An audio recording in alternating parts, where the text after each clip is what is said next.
Yes, good morning, boys. Let's continue with what we were discussing. Quick revision before we go forward. Yes, let's understand what and all we have been discussing in the last class. We understood the fact that when it comes to tax rates, we were discussing about individual tax rates. We spoke about individual tax rates to have two regimes. One is called as optional tax regime and one is called default tax regime. Optional tax regime came with three regimes. One is 0 to 2.5, 0, 2.5 to 5, 5, 5 to 10, 20, after 10 becomes 30, then 0 to 3, 0, 3 to 5, 5 percentage, 5 to 10, 20 percentage, after 10 becomes 30 percentage, then it's 0 to 5, 0, 5 to 10, 20, after 10 becomes 30. It is for normal citizens, resident senior citizens, resident super senior citizens, 60 and 80 years of conditions. Yes, then if you are a poor person in alternate regime, you get a rebate if your total income is up to 5 lakhs with a rebate amount of 12,500 or actual tax liability, whichever is lower, not applicable on 112A. But if you are going for rich category, then you are liable for surcharge at the rate of 10 percentage after 50 lakhs, 15 percentage after 1 crore, 25 percentage after 2 crores, and 37 percentage after 5 crores. After 5 crores, your 25 and 37 is not applicable if you are having dividends 112A, 112, 111A. Yes, 4 incomes will not be liable for your these things. Yes, then we have your default tax regime where the limits are 0 to 4 lakhs, 0, 4 lakhs to 8 lakhs, 5 percentage, 8 lakh to 12 lakhs, 10 percentage, 12 to 16 is 15 percentage, 16 to 20 is 20 percentage, 20 to 24 is 25, and after that becomes 30 percentage. Shortcut is for the first 24 lakhs, answer is very good. The answer is 3 lakhs. If you're going to be a poor person in your default tax regime, the poor person will be a total income of 12 lakhs with the rebate amount of 60,000 or tax payable, whichever is lower. You can't claim rebate on any special incomes. You can't claim only rebate on normal incomes. You can claim rebate only on normal incomes. If you're going for a rich category, the same rules apply. Above 50 lakhs, it's 10 percentage. Above 1 crore is 15 percentage. About 2 crore is 25 percentage, and then we stop there. 25 percentage is not applicable on same dividend income 112, 112A, 111A. This is what we have discussed of, and then we started understanding a few concepts called marginal relief, where marginal relief is nothing but where your income is slightly more than your income where the surcharge is changing. Where it's slightly more than where the income is, the surcharge changing, you'll be eligible for marginal relief for both the regimes. But if you are a poor category, you will get something called marginal rebate, where the income is slightly more than 12 lakhs, only for default regime. You'll only get it for default regime, you won't get it for alternate regime. Yes, people in exam, how do you identify whether you have marginal relief, marginal rebate, how do you identify your marginal rebate? Your income should be close to 12 lakhs. Up to what limit? Up to 12 lakh. Very good. Up to 12 lakh, 60,000. Understand this carefully, people. How much rebate am I eligible to claim? 60,000. So up to 60,000, I will have an objection, because after 60,000, anyway, the tax will become lower than my income. Yes or no? So up to 12 lakh 60,000 is what I'll have to verify for marginal rebate, because that is the amount I'm trying to get back as rebate. That is amount I'm trying to get back as rebate. Yes or no? Yes. So if you get a question like 12 lakh 25, 12 lakh 30, 12 lakh 35, they are all eligible for marginal rebate. You have to be careful. Up to 12 lakh 60,000. Up to 12 lakh 60,000. Are we clear? Yes. Now, people, at the end of the day, it is not just 12 lakh 60. If you try it on Excel, 12 lakh 61 also will get marginal rebate. No doubts about it. Yes. But that level of complexity is not expected in exam. So you can keep it at 12 lakh 60. Safe side for both of us, we can keep it as 12 lakh 60 and we can proceed with that. Clear? Yes, that is what you have to keep in mind. Any doubts? Last concept which we discussed is about special tax rates, where we discussed that if you're getting a 112, tax rate is 12.5 percentage. 112 is 12.5, but it is exceeding 1.25 lakhs. Then we have 111A, which is 20 percentage. Winnings is going for 30 percentage. Online winnings is going for 30 percentage. VDA transfers are 30 percentage. Any kind of carbon credits, 10 percentage. Any kind of royalty income, 10 percentage. But this condition says you should get royalty from a patent invented in India. Royalty from a patent invented in India. If it's a normal royalty coming from outside India, it is liable at normal rates. It is only for royalty invented in India. Royalty invented in India. Clear with me? Yes. Then we started discussing about special incomes, people. We told special incomes will be split into three: capital gains, VDA, and other incomes. For capital gains, can you claim expenses? Yes. For VDA, can you claim expenses? Yes. Only the cost of acquisition. Only the cost of acquisition can be claimed, because you're at the end of the day trying to find what is my profit from cryptos. Yes, so you can claim your cost of acquisition, but anything else is not permitted. Brokerage charges and all cannot be claimed of. Can you claim any expenses for other incomes? No, you can't claim any expenses for other incomes. Can you have losses from capital gains? Yes. Can you have losses from VDA? No, no losses from VDA, will be fully ignored. Can you have losses from winnings? No. Can you have other losses set off against capital gains? Yes. Can you have other losses set off against VDA? No. Can you have other losses set off against winnings? No, you can't have those kind of deductions of. Yes, when it comes to surcharge is applicable on 0 to 37 for all cases except for capital gains, because capital gains maximum surcharge is 15%. And then we have rebate. Can you claim rebate on capital gains? Except 112A under alternate regime, because in default you anyway cannot claim rebate on these incomes. Yes, except 112A under alternate regimes. Can you claim on VDA? Can you claim rebate on VDA? Yes, you can. If you're in alternate, you can. Can you claim rebate on winnings? We discussed yesterday, people. Except for 112A, there is no problem. Everything else can claim rebates of. That is what we discussed of. Are we clear? Yes. Finally, we ended our discussion by discussing what is called as Kaju Katli, where we understood that if you are going to have any basic exemption limit which is not utilized, then you can utilize your CG. So that your tax can get lower. Yes. Order of utilization, people. Always 1A first. Then 112, then 112A, unless question has a rebate in it. Because if there is a rebate, I would try to claim my full rebate before I use this priority order. Are we clear? Yes, that is what we discussed of. I gave you two questions for discussion for today's class, people. First question is about your computing tax opting for 115 BAC, 2 crore 37 we discussed of. We did the tax yesterday and got it as 8099 940, where the understanding was very simple. When I have dividends and I'm going for an income more than 2 crores, the dividend is going to be surcharged at 15%. So we need to understand how to tax dividends. Two options that I gave it to you, people. Option number one, you can use the most conservative method.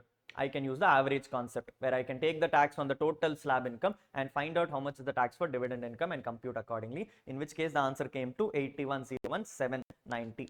Option number two, I can come and say, no, I would like to go more stronger. I would like to use whatever is more beneficial to me, in which case I decided that dividends will be taxable at 30% and move forward on the balance of. Yes, we got the answer as 8099 940 in that was the most beneficial option.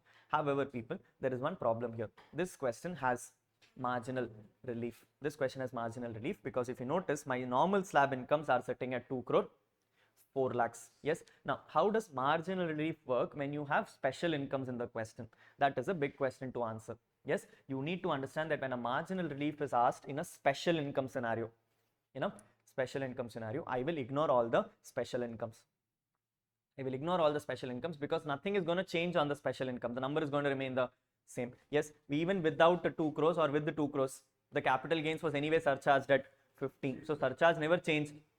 Because surcharge never changed, there is no point of computing marginal relief on those questions. It is all about computing it on the normal incomes. Correct, not correct? So what I've done, people, for 2 crore 4 lakhs, I've already found out what is my number including surcharge, which is 71,25,000. Yes, I'm now going to recompute this number by finding out what is the income tax on 2 crores. That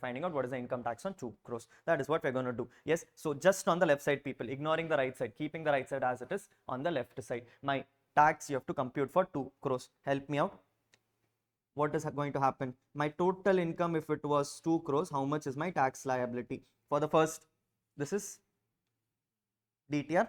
Yes, this is DTR. So which means for the first 24 lakhs, the tax is 3 lakhs. For the balance 52 lakh 80,000 is my balance. For the balance 52 lakh 80,000, I am going to have a total tax liability of 55 lakh 80,000. 55 lakh 80,000. On this I am liable for a surcharge at the rate of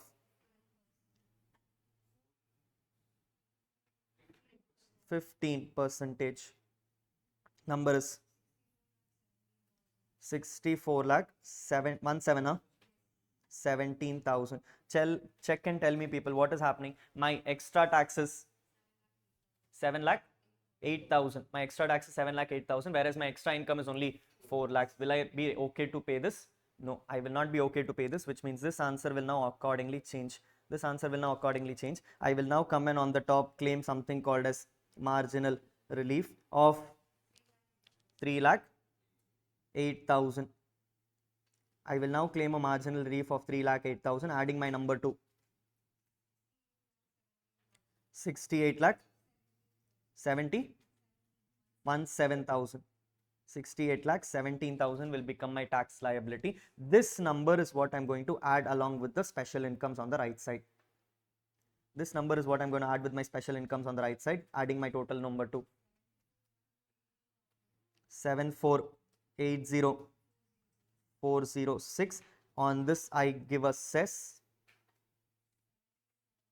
7779620 to be rounded off to 7779620.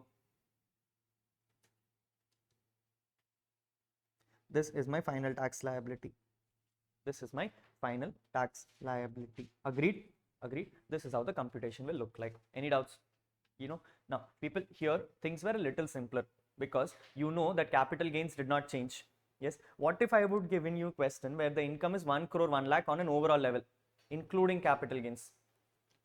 What if I give you a question where the income is 1 crore 1 lakh on an overall level, including capital gains? Now, if you think about this, what is going to happen? For up to 1 crore, there is surcharge at 10%, but after 1 crore, there is surcharge at 15 for both. In which case, people, you will now compute margin relief for normal incomes alone or special including. You get my question? You get my question? If my income is 1 crore 1 lakh, all included with capital gains, in which case, people, my surcharge is going to change for capital gains also. Now, when it is changing for capital gains, will I give MR on normal income alone or including special income? Including special income. I will do it for including special income, which means what I will do is I will find the full tax on 1 crore 1 lakh first. And then when I find the tax on 1 crore, I will reduce that 1 lakh from my special income or from my normal income. From my normal income. The same rule will apply, people. When your income is 1 crore, I will take my total income and first exclude all my special incomes, then only compute the balance of, which means the 1 lakh will be reduced from my normal income and I'll compute my tax accordingly.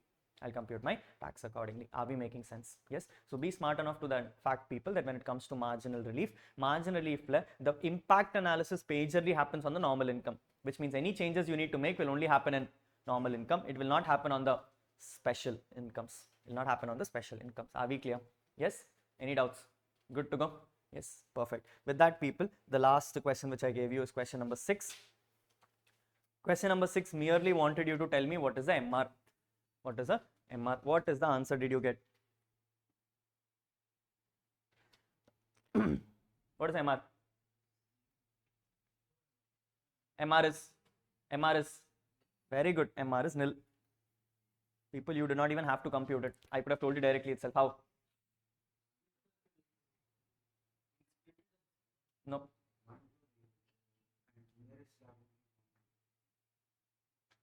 No. Very simple. People, my surcharge is 15. Whether I go for 2 crores or I go for the extra number. What is the total? 2 crore 1 lakh. Whether I check for 2 crore 1 lakh or I check for 2 crore, the surcharge not changed. The surcharge is not changed. If you remember my discussion, people, I told you marginal relief means a case where my income is slightly more, where the surcharge is changing. Here there is no change in the surcharge itself. When there is no change in the surcharge, what extra tax are you going to pay? Nothing. When you're not going to pay any extra tax, what is the point of computing margin relief? There is no margin relief to discuss in this question itself. Yes or no? Yes, so you could directly find the answer as nil. You don't even have to compute the answer of. Nevertheless, just for my convenience, people, let's try this out, people, just to see if we are sure. The number is 2 crore 1 lakh. What am I going to do? Split my book into two. On the left side it is 2 crore 1 lakh. and the right side is 2 crores. And the right side is 2 crores. Yes, because here is where my surcharge should change, but unfortunately is not changing. It's not changing. So let's try. What is for 2 crore 1 lakhs? I'm going to first find tax on normal incomes or special incomes. Special incomes. Let's find tax on special incomes. What is my tax on 1128? 15 lakhs minus 1,25,000 into 12.5. 1,71,875. Will there be any change in the 2 crore? No, the number will remain the same on the right side as well. Nothing is going to change on the left or right. Yes, like I said, people, whenever you're computing margin relief, the special will remain as it is. Impacts will only happen on the normal buckets. Yes, 1,118. 1,20,000. Any change on the right side? No change on the right side. Number is 1,20,000. Now let's compute tax on slabs. Yes, people, what regime am I choosing? I'm not opting 115 BSc. I'm in alternate regime. I'm in alternate regime. People, I'm a non-resident with age 76 years. My slab is 2.5 lakhs. That is not going to change because I'm a non-resident. Age does not matter. Yes, which means slab is for the first 10 lakhs. 1,12,500. For the balance, what is the balance? 1,80,000, right? And 1,80,000, 10 lakhs is gone. 1,70,000 at the rate of 30% gives me 51 lakhs. Help me on the right side as well. Right side is 1,12,500. But here is when I'm checking my slab is 2 crores. My total income is 2 crores, in which if I remove of 21 lakhs, number is 1 crore 79 lakhs. Yes, 1 crore 80 will become 1 crore 79 because I've reduced 1 lakh. This 1 lakh of reduction will happen from my normal incomes. Yes, so 1 crore 79 ke mela 30% is.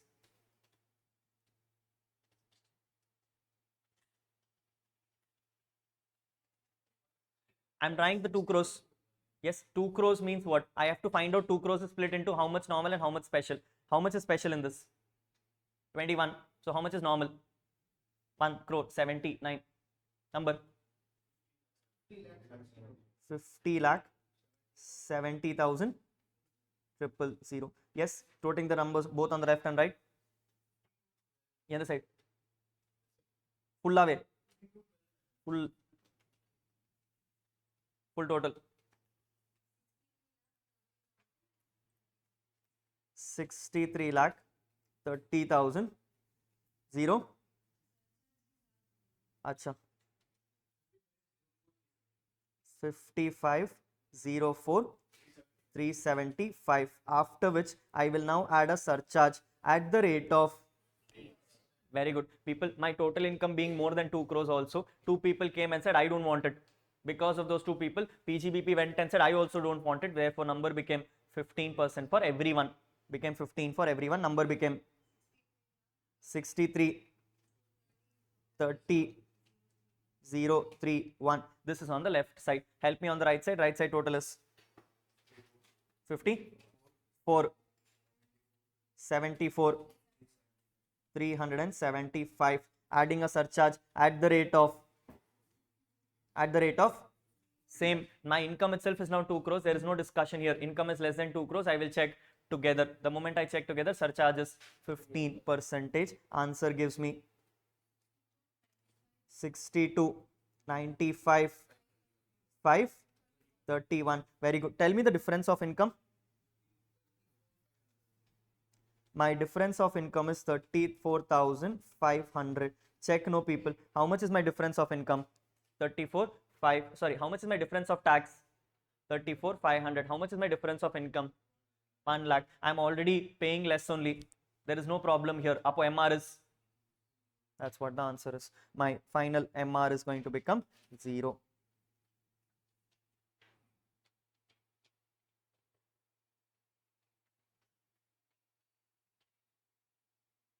My final MR is going to become 0. Are we clear? Yes, yes. So you have to understand this fact, people, that when someone says surcharge and marginal relief, it only applies when the surcharge is changing. If the surcharge is not changing, there is no discussion to take place. There is no discussion to take place. But this also opens up bigger issues. Yes, you remember this big table I prepared for special income, normal income, special income, normal income. Imagine if my income is 2 crore 50 lakhs. Normally you would say there is no margin relief. Yes or no? But what if I check the 2 crore 50 lakhs and I find out that in 2 crores 50 lakhs, 47 lakhs is special incomes. Upon my normal becomes 2 crore 3 lakhs. And for 2 crore 3 lakhs, you're technically eligible for marginal relief. Yes or no? Yes. So you can't make that assumption that number now needs to just stand at 2 crores. That's true when the normal income is only the question. If the question has special incomes, you need to check on a slab level also. On a slab level, your income should not be less near 2 crores. Your slab should not be near 2 crores. Are we making sense? Yes. So just be careful about that, people. As such, yeah, never has been tested in exam. They're never going to test you a margin relief question with special incomes and all. If they give you MR, it's only normal incomes. It's only normal incomes. That's how ICI predicts it. ICI does not change it otherwise. Are we clear? Yes. Yes. Very good. With this, people, we are moving on to the last one. The last one is not something which you and I have to discuss on. This is just more about clarifying things. Yes. At this stage, unfortunately, because the income tax calculator is working differently, I just wanted to put this out to you. Yes. You never know what ICI may do at a later stage. So we are just doing this off and we'll see what the right thing is. Yes. I'm looking at the question. The question says, they're asking you to compute the tax of Mr. Ajib, resident opting DTR. Resident opting DTR. Having the following incomes. My PGBP is 11,80,000. My 112 is 1 crore. My 112 is 50 lakhs. This is what the scenario is. Yes. Now you're going to split the page into two, left side and right side. Left side will be the correct way. Right side will be the income tax way. Right side will be the income tax way. Let's do it off.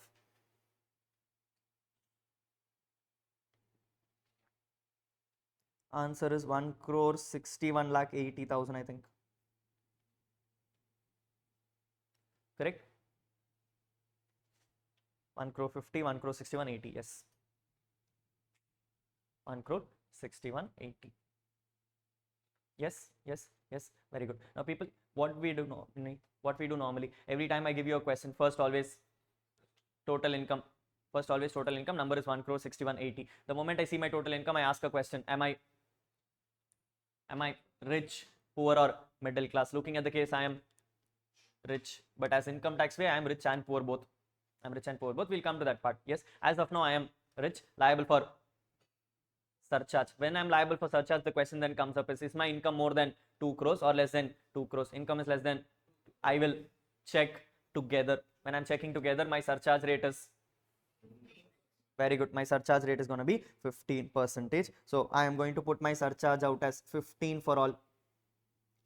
The moment I'm agreed on that, now I will take my incomes and split them into two, whether it is special or normal. My PGBP is normal. My PGBP goes normal. 112 goes 12.5. 112A goes 12.5 exceeding 1.25.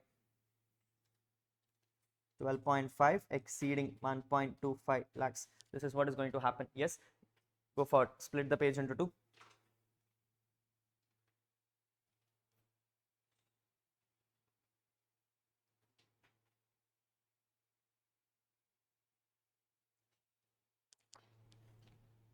Split the page into two. I'm simply going to go and say I'm a rich person, therefore normal tax rate computation. Yes, my normal tax rate computation, tax on 112.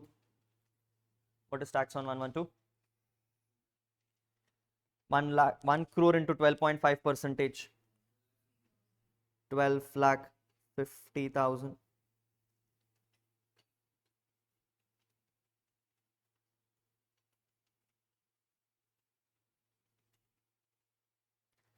One one two a 6 lakh 9,375. 6 lakh 9,375. Totaling to no, रुक जाओ, slab भी कर लो एक ही साथ. Let's finish off slab also.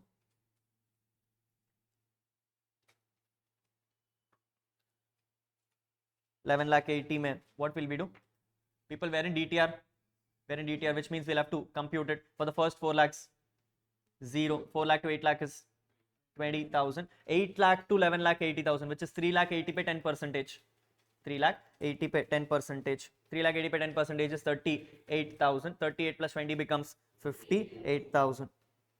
Yes, I did it on the top of my head, people. If you feel uncomfortable, go forward, write it down. Yes, for the first 4 lakh it was 0, for the next 4 lakhs it was 20,000, and the balance 3 lakh 80p, I did 10%, which is 38,000, totaling become to 58,000, totaling my tax 19 lakh 375, 1917 375. On this, I will now compute a surcharge at the rate of 15%. I will now compute a surcharge at the rate of 15%. Number gives me 20 lakh, 22 lakhs, 22 lakhs 4,981. Adding a cess on this,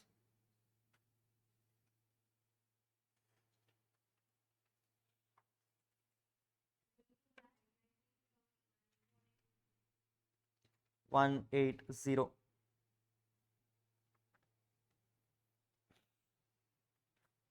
22.9. Ingama 93,180.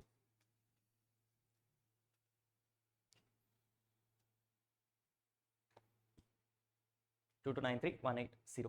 Clear? Yes. Any changes? No. Good. We are now on the right side. We are now on the right side. Now, people, on the right side, what and all is going to be the same? Is there any change? Almost everything remains the same. Almost everything remains the same. No changes here. Yes. Where and all is the impact going to come? The impact is going to come from here. The impact is going to come from here. People, any changes in the tax? No. Here where the problem starts. Income tax calculator came up with an assumption saying, boss, I have made a confirmation to you that you will not be given rebate on your special incomes, because my understanding is I am always looking at the slab independently. I'm always looking at the slab independently. Because I was looking at the slab independently, I was not giving you any rebate on your special incomes. But that also opened up another question. Because that you're looking at your slab independently, it also means that when you check for your rebate category, you need to look at the slab independently, because at the end of the day, when you're giving rebate, you're only giving rebate on slab incomes. You're only giving rebate on slab incomes. That is what DTR comes and requests out of you. Now, if I look at my slab incomes, my slab is sitting at 11 lakh 80,000, which is less than 12 lakhs, which means I'm eligible for rebates. I'm eligible for rebates. Agreed, not agreed? Yes. But here is where the big question comes. When you see a question where there is surcharge and rebate together, which one do you apply first? Which one do you apply first? Do you apply rebate first, or do you apply surcharge first? Now, yes. Now, this is not clarified anywhere in the act. This is not clarified anywhere in the act. So we have to look at the income tax calculator. And Imanshu has told me the calculator says first surcharge applies and then rebate applies. It says the first surcharge will apply and then the rebate will apply. It's a very weird thing people to do, but nevertheless, that's how it looks like. Where do you go and do this? If you go to your income tax calculator, how do you check, people? Have you been to the income tax calculator before this? Yes, there is a portal called e-filing portal, the place where you file your returns. If you go to this e-filing portal, on the left side, on your quick links, you will find something here called as income tax calculator. Yes, this is what you'll find. Now, in this income tax calculator also, there are two. One is basic and one is advanced. Basic is when you have all the facts, you just want to answer. Advanced is where you can put in your theories and you can find an answer accordingly. Yes, so I'm going to put out the same theories. Let's see what the answer comes to. I don't need the PAN, taxpayer, kuch nahi chahiye. New regime is what I'm going for. Assessment year is 26, 27. People, when I'm going for default regime, do you care about the age and all? Doesn't matter, forget it off. The only thing to be kept in mind is I'll have to put resident here because I want rebate. Otherwise, rebate will be denied to you. Rebate will be denied to you. Yes, so to that extent, I'm done. I now have to prepare my statements. So what and all do I have, people? I have PGBP. How much do I have in PGBP? 1180123. I have 11 lakh 80,000. Then I have CG. I have CG. Now CG, there is some problem, people. I need to figure out the CG properly. What and all CG did I give you? 112. I gave you 112. Yes, 112 will be sitting at covered under 112. Where is it? कहाँ गया? Short term है ना वो तो.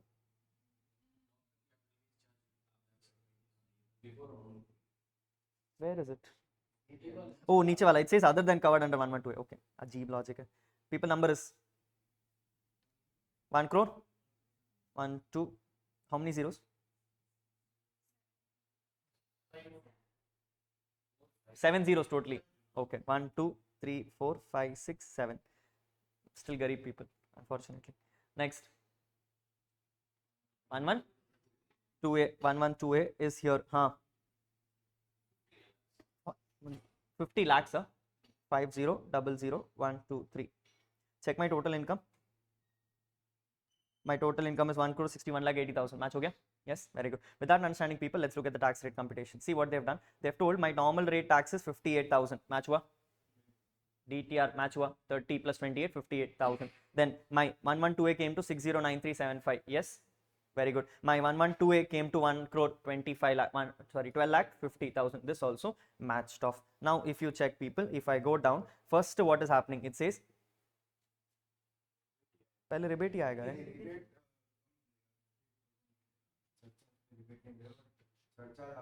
जब तू rebate already ले रहे तो टैक्स में है ही नहीं तो सरचार्ज किस पे डाल रहा तू कैसे लगेगा people help me out do one thing the 278906 you have yes the 278906 divided by the basic tax which you have 278906 if I divide by 1917375 no I'm checking the overall yes it's not coming it's 14.5 percentage 14.5 percentage which means they're first giving you rebate then they're giving you surcharge then they're giving you surcharge yes or no this is what is happening although if you personally come and ask me I would say this is wrong because if you think about this carefully rebate is under income tax act taxes are first being computed under finance act on which order of priority did you say rebate comes first yes or no yes because if I have to give you finance act comes as a part of section 2 of finance act that's why the whole rates are given surcharge is defined in section 2 of finance act which means a person should normally apply surcharge first and then give rebate overall this question itself is wrong you can't give rebate and surcharge in the same question but nevertheless if you have a scenario like that you should first be giving then you give surcharge are we clear yes so on that understanding people is what we have to complete our answer of which means I will say minus rebate minus rebate people we are in DTR you can only claim rebate on normal incomes normal income rebate becomes 58,000 therefore my net tax liability is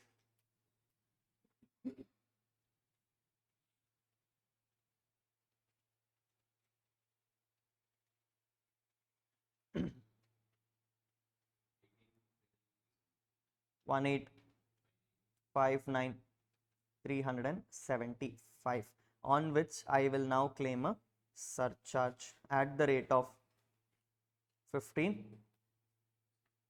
I'll claim a surcharge at the rate of 15 percentage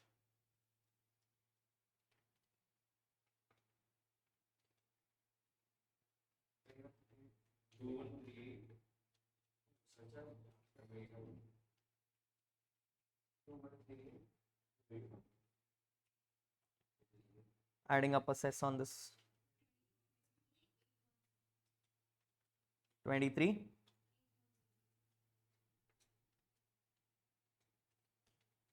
22 23 810 is the final answer clear yes yes now if you're done with this people I'm going to take the same calculator and see how weird they are if I change the same question and I just go to OTR nothing I've done I've just changed to old tax regime look down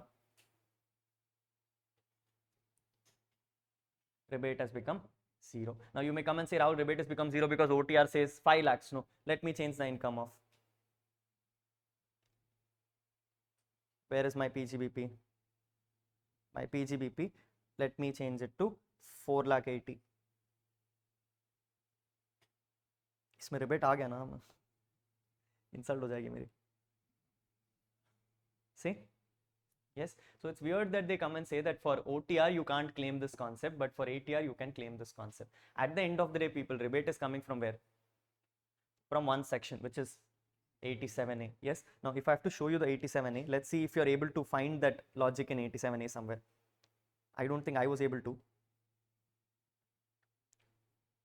90 88 87A yes look at 87A it says an assessee being an individual resident in India whose total income does not exceed 5 lakhs whose total income does not exceed 500,000 rupees shall be entitled to a deduction for the amount of income tax on his total income.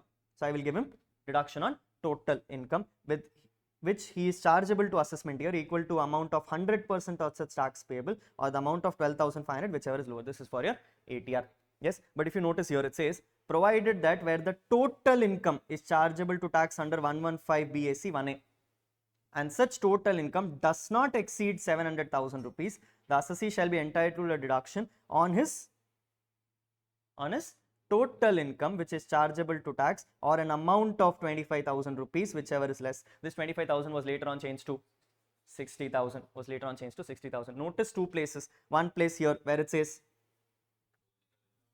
here also it says, where everywhere they are saying the word total income, it technically means that you are checking on a total income level. How are you not checking on a total income level? The change which happened, people to say that you can't claim rebate on special incomes, that came in the last line. Look, it says, provided further that the deduction under first proviso 115 BAC shall not exceed the amount of income tax payable as per the rates provided in 115 BAC 1A, which means no matter what happens, my tax rate should not exceed the slab income. That is all that is given somewhere. At any point of time, did they come and tell you that you have to go other way? You have to go other way. When it is only brought in as a part of proviso, it means that you are only talking about rebate not being on special incomes. At which point of time does the section anywhere come and say that you should claim total income on a slab income level? Yes or no? Yes. The funny thing, what income tax has made an assumption is, it says where the total income of the assessee is chargeable to tax under 1A of 115 BAC. So they say 115 BAC 1A only talks about slab, because the specials are not part of 1A. The specials are part of the normal understanding of proviso.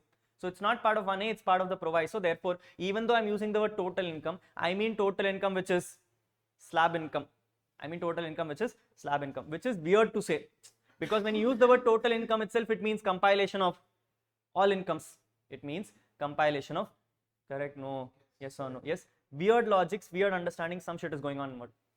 Correct, not correct? Yes. Basically, you have to do both the things for your examinations, people, because I don't know what the right answer is right now. ICA has not come up with a clarification, not in the previous books at least. Yes, this is the first time that ICA is also noticing this High Court decision. So it may be possible that ICA may come with a difference of opinion. My small request is, if a question like this comes, it will come in MCQ, which means you try left to side. If the answer matches, that is the answer. If not, try the right side also. Are we clear? Yes. Please put a small note on the answer sheet itself which you have written. Give me 1 second. Yes. People, let me quickly also see what is 115 BAC. I want to understand where does in 115 BAC they talk about the special incomes.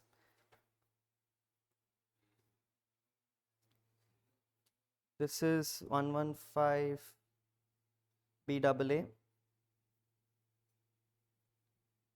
BBB. Chala gaya na? Why is the search option not getting enabled? Here. See, 115 BAC. It says notwithstanding, I'm looking at 1A, right? Yes, look at 1A. It says notwithstanding anything contained but subject to the provisions of this chapter, income tax payable on income tax income being individual, HUF, whoever the person is, any previous year, these are the rates given to you. Yes, in this is point number 1, people. Basically, this is assessment year 25-26. Point number 2 came in for assessment year 26-27, which is your latest year. For the purpose of subsection A, these and all data will not be allowed as deduction, provide that depreciation cases have been given to you, not exercising options are given. Subsection 4 is given to you. Subsection 5 talks about not claiming this when you don't file your returns on time. Yes, where does it talk about the special incomes being taxable at normal rates? It talks about, do you know where does it talk about? Do you know where does it say that capital gain should be taxable at capital gains rate, not at 115 BSC rate? Which line are you reading? Did you see anywhere that it says that you have to tax normal things at normal rates? How did you find out that capital gain should be taxable at normal rates? No. People, you did not read this. Where is it? Whenever I use the word subject to, it means this is an inferior section. Which means this section now comes and says, notwithstanding anything contained in 1A. Notwithstanding anything contained in this act, which means this section now has a combination. Notwithstanding means this section is superior than the than the act, but subject to the provisions of this chapter, meaning this is inferior to this chapter. Now, which chapter am I talking about? This is the special income chapter. This is a special income chapter, which means in this chapter, wherever special incomes are given, incomes like 112, 112A, 111A, everything is part of this. Everything is part of this, but subject to the provisions of this, income tax will be computed like this. Income tax will be computed like this. Now, tell me this one thing carefully. People, subject to is there in the same money. Subject to is also there in the same money, which means income tax on money and income tax on special incomes are both defined in the same money. Apo, technically this has special income also discussed, and when it has special income also discussed, total income here should mean everything. Should mean everything. Correct, not correct? Yes or no? Yes, that is what the funny thing is, people. That is what the funny thing is. Apo, technically, if you notice, 1A is also defined in such a way that everything is covered. Apo, total income should also be defined as if everything is covered. Apo, rebate also should be given as if everything is covered, but that's not how they're reading it. That's not how they're reading it. They start by reading not the subject to, they start by reading notwithstanding. So they start with saying, boss, this section says it's notwithstanding, meaning it's a superior most section. Because this is the superior most section, this section has overriding powers on every chapter, including 87A. Including 87A, which is why this section has nothing to do with rebate in 87A. Has nothing to do with rebate under 87A. Weird things are going on right now, people. Now, what is the right answer? No one knows. No one knows. CBDT thinks they know better income tax. That's all. That is the only thing which we know at this stage. Yes or no? Yes. So that is what you're going to keep in mind, people, for your exams. Until a clarification is received from ICI, we are going to try both the things. We're going to try both the things. When ICI gives you a clarification, I will give you a confirmation on those things. Are we clear? Yes. So let's write down that clarification also for our references.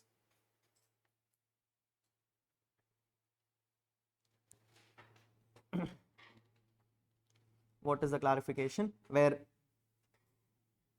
the slab income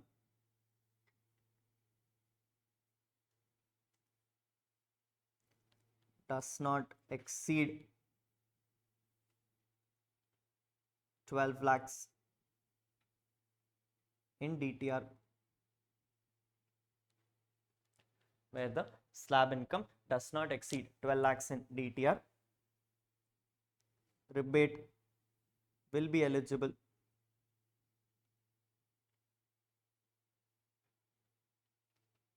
even if the overall total income is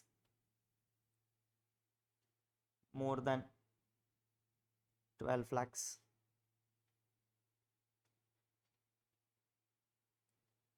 Even if the total income is more than 12 lakhs. Yes. Next line says, where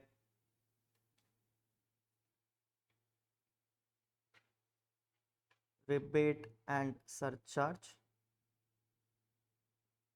are both applicable.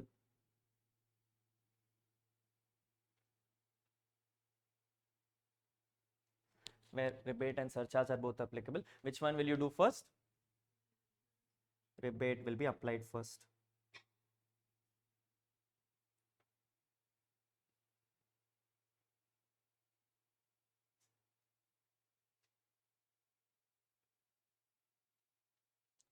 Rebate will be applied first. This is what the provisions are. This is what the provisions are. Any doubts? Clear with me? Yes? Yes? Good. With this, we are finally concluding on what is tax rates of individuals. Before I proceed forward, any doubts for anyone? No? No. Let me clarify this once again. What I have done for you is all the advanced problems. Yes? At CA final level, you are not expected to know any of these. You're not expected to know any of these. This was more of me giving you insights on how you have to approach it on a practical level. In your market, when you take up a question, how do you answer that questions of? From an exam perspective, the only things which are tested in exam is the bare minimum tax rate computation. It's a bare minimum tax rate computation where they'll give you the income, they'll ask you the tax rate computation. That is all that is going to be expected. Sometimes in exam, you won't even be expected to know capital gains. Yes, because in DTAA, 99.99% question will be on slab incomes. It will not even be on including special incomes. You're only reading special income related tax computation of individual for non-resident taxation. We have two different chapters, people. One is DTAA, separate chapter, double taxation relief, and one is non-resident taxation, separate chapter. So to that extent alone is what I've taught you, capital gains computation in an income model. Otherwise, that is also not relevant to you. Yes, till date exams you have never got a rebate question at CA final level, because the moment you give rebate, tax becomes zero. There is nothing for ICI to test anymore. Yes, you cannot give you an income up to 12 lakhs. They cannot give you a complete statement sheet and they can ask you an income up to 12 lakhs. That would make no sense. So they've never given you such a scenario in exam. So rebate possibilities are zero, absolutely zero. Surcharge is what is more expected. With surcharge also, marginal relief only once it has come in exam. Yes, that too also they complicated by using partial integration inside it. Now, how does surcharge with partial integration work? That's a different conversation we will have together. Yes, but that's something to be discussed at a later stages. Right now, this is what the maximum you have, which means from an exam perspective, if you want me to tell you this, question 1 and question 2 is all that you focus. Question 1 was about normal computation and question 2 was about all your rebate and relief marginals. Rebate and relief marginals. If you focus only on that much, you should already get the answer of. Yes, but here is the thought. People, if I'm approaching a question like this in exam, suppose a question like this comes in exam, what is the step process that you should keep in mind? How should I look at a question and how should I plan my strategy so that I never make mistakes? I never make mistakes. If you notice, people, every time I picked up the question, first step I always found my total income. First step I always found out my total income. Step number 2, I decided whether the person is rich, poor or middle class. I decided whether the person is rich, poor or middle class, because the moment he is middle class, I am safe. The problem comes when he is rich or poor. The problem comes when he is rich or poor. Step number 3, I will take all my incomes and I will split them into specials and normals. I'll split them into special and normals and I'll start computing their taxes. Step number 4. I will check for Kaju Katli if at all it is possible. I'll check for Kaju Katli if at all it is possible when my capital gains is there and my basic exemption is not utilized. Step number 5, if I am eligible for rebate, then I compute rebate by tax payable or 12,500, whichever is lower, ignoring 112A for alternate regime and ignoring any incomes special for default tax regime. If I am in surcharge bucket, then I will ask a question. Tell me, is my total income more than 2 crores or less than 2 crores? If my total income is more than 2 crores, I will split and check. If my total income is less than 2 crores, I will check together. Then at any stage, I will check if my income is very close to 12 lakhs or very close to surcharge slabs. And I'll compute my marginal relief and marginal rebate. After I have my final answer in my hand, I added cess and rounded it off to the nearest 10. This is the foolproof mechanism of getting a final answer. Yes, if you have done all these steps in the same template, you will always get the right answer. You will never have to change it. Yes or no? Yes. If you see, people, we have done all 7 steps, and by the time you did 7 steps, did we miss out something? We have covered off everything properly. Yes. So this 7 steps is what I designed for myself to come and say, if I don't even know the syllabus, I can just remember the 7 steps, and the 7 steps, if I tick a box saying yes, this step is done, this step is done, this step is done, by the time you have your answer in your hand, you've already got the right one. Agreed, not agreed? Yes. So for your convenience, people, your concept guide already has the steps inputted for you. You will find it in the last page of this chapter.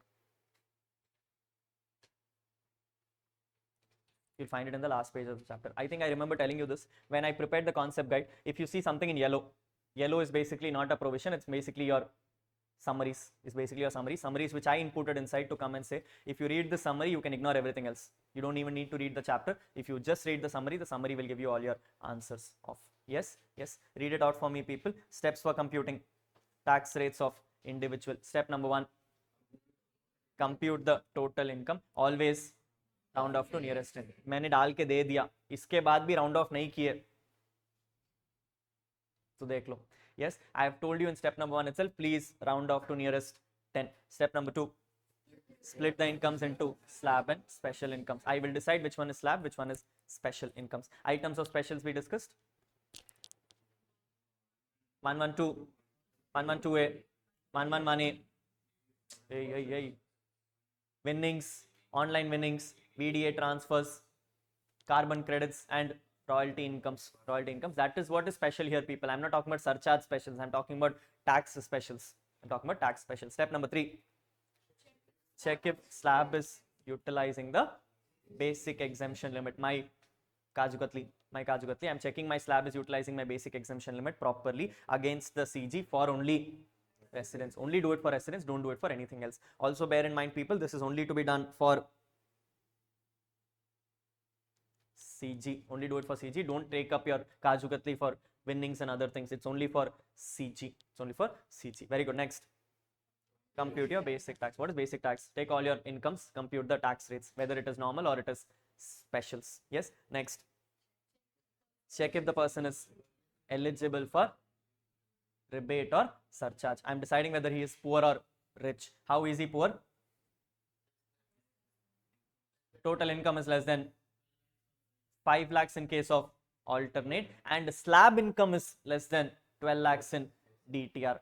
Slab income is less than 12 lakhs in DTR. Yes or no? How am I liable for surcharge? If my income is more than 50 lakhs. Very good. In case I am eligible for rebate, people, then what am I going to do? I'm going to take my tax on all incomes minus 112A income, because anyway no rebate on those. Yes, so take the tax on all incomes minus 112A incomes and compare it with 12,500, whichever is lower. Then I will take my tax on slab incomes alone in DTR versus 60,000, whichever is lower. I've already put everything in given to you, people. Yes, kuch bhi nahi karna hai, just remember karna hai. Next, we have if you are liable for surcharge.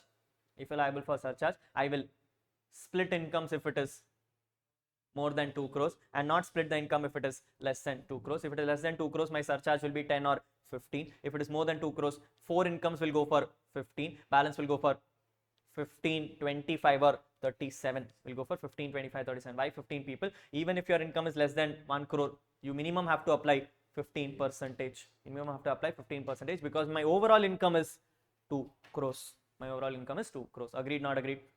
Yes. Then what will I do? I will check for marginal relief for both DTR and ATR and marginal rebate only for DTR. Finally, add my cess, get my answer, which to be rounded off to nearest. Very good. Yes, this is your master summary chart, people. If you remember this summary properly, you cannot go wrong anywhere. You cannot go wrong anywhere. Everything has been added off. Here itself, I have clarified in a few places also, if you notice. When it comes to rebate, it's only for residents. When it comes to rebates, it's only for residents, but when it comes to surcharge, it is for resident and non-resident also. That also has been taken care for you. So you just have to notice the integrities here and there. Clear with me? Yes, this is your tax rates on individuals. Any doubts? Good to go? Yes, let's quickly check on the chapter, people, see what and all have we completed off, so that I can take you to the balance topics of. We started with individuals, optional tax regime, where I told you what is the tax rates. When it comes to normal slabs, it is for 2.5 lakhs, but this 2.5 lakhs is for any individual less than 60 years and all non-residents Then we have resident individual getting 60 years with 3 lakh slab. Notice I've already highlighted and given to you. Please be careful. These are all the areas where you go wrong. These are all the areas where you go wrong. So I have highlighted and told, ये तुम गलती करोगे, करनी नहीं चाहिए. You're not supposed to make that mistakes of. Yes. Next, we have resident individual aged 80 years, where the slab becomes 5 lakhs. And then I've given you the circular bucket, people, where circular comes and clarifies. If your birthday is falling on 1st April, you will assume that you have completed 60 and 80 as on 31st March itself, which means you're eligible for the higher exemption limit. You're eligible for the higher exemption limit. Yes. Then we get the rebate, people. Rebate gets 87A. I've also clarified saying that rebate should be applied before cess, not after cess. Total income should be up to 5 lakhs, 12,500 or actual tax, whichever is lower. Don't claim rebate on 112A. Can you claim rebate on anything else? Yes, perfectly permitted, no issues here. Yes, so be careful, it is only for 112A, everything else is eligible. Then I'm going to surcharge. Surcharge above 50 lakhs is 10%, 15, 25 and 37. You can't claim 25 and 37 on 4 incomes, which is your CG and dividends, which is your CG and your dividends. That CG and dividends is fully explained here, people. You can ignore everything off here. You don't need to read anything. All you need to read is this chart. Yes, the chart will basically come and tell that when your income is up to 2 crores, will you split or will you check together? I will check together. If my income is up to 2 crores, I will check together. Check together less than 50 lakhs, no surcharge. 50 to 1 crore, 10%. More than 1 crore to 2 crores, 15%. But if I'm going to split, I'm going to split as if my special is always going to be 15. Others are going to be minimum 15. This notice carefully. It says if up to 2 crores. Up to 2 crores means anywhere between 0 to 2 crores. Anywhere between 0 to 2 crores, minimum 15 percentage. If my special is less than 1 also, sorry, if my normal is less than 1 crore also, it doesn't matter. I will still apply 15. I cannot revert to 10.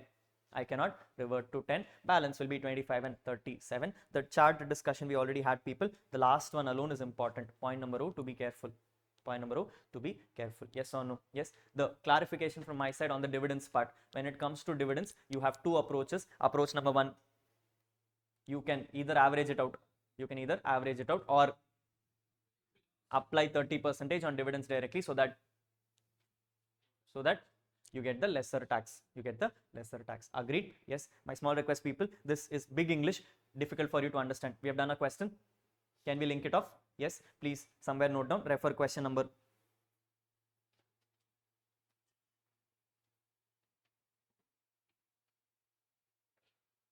Question number. Which question? 5.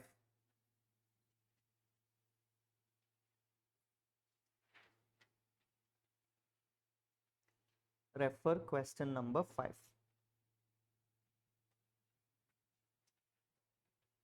Yes, it's all helpful for your exams, people. On the day of exams, big English, I don't know what to read. Refer question 5, you will get the answer better. Yes, yes, very good. Apart from this, people, the balance people are what we are going to discuss right now. We'll wait on that. And then we move on to the balance things, what is called as marginal relief. Marginal relief is applicable on residents or non-residents, both ATR or DTR. Both, doesn't matter, everyone can claim it off. Yes, you can claim marginal relief on everyone. This is how marginal relief is computed. You take your nearest income on the slab where the surcharge is changing. Your surcharge should change for your marginal relief to come into picture. Yes, you compute your marginal relief. Examples are given to you. You have learned all these examples at your inter level. Yes, don't waste time on these. Hey, question, can I claim marginal relief on a company? Can I claim marginal relief for a company? People, my company surcharge rates, if you remember, more than 1 crore. Surcharge 7%, more than 1 crore, 7%, more than 10 crores, 12%. My question is, my company has an income of 1 crore 1 lakh. Can he claim marginal relief? Can he claim marginal relief? Yes. Marginal relief has been introduced for every single person. It doesn't matter. It doesn't matter. As long as you're rich, you're eligible for marginal relief. Correct? Yes. Keep that in mind. So all examples are given to you. And then we have special incomes. LTCG is given 12.5, 12.5 and 20. Casual income is 30. Online winnings is 30. Your carbon credits is 10. Unexplained income we'll be discussing next chapter of. Then we have royalty patents of 10%. I'm only reading the conditions for you people, not important. Read the conditions. It says the concessional tax rate is available to a resident person who is the first and true inventor of the inventions, meaning I should be the one who had made this invention. I should not take it over from someone else. I should be the producer of this invention. Only then can I claim 115 BBF at the rate of 10%. Condition number 2, at least 75% of the expenditure for developing the patent should be incurred in India. I should have done this whole research in India. Should not be a foreign research. It should not be like CV Raman, where I've gone outside India, done some research, brought it back to India, will not get benefits. Will not get benefits. I want everything to be done in India. Point number C, opting for concessional regime is optional and should be exercised on or before the due date of return filing. Notice, no, 115 BBF, I can choose to go. It's not a mandate. It's not a mandate. Unlike capital gains and all, this is an option. It is not a mandate. The reason is very simple. I'm not sure if you learned it in inter, people. We have a special deduction for royalties. 80 RRB. 80 RRB. QQB is for books. QQB is for books. RRB is for inventions. Yes, in 80 RRB, you are eligible for 3 lakhs of flat deduction. 3 lakhs of flat deduction, which means I am now basically giving an option.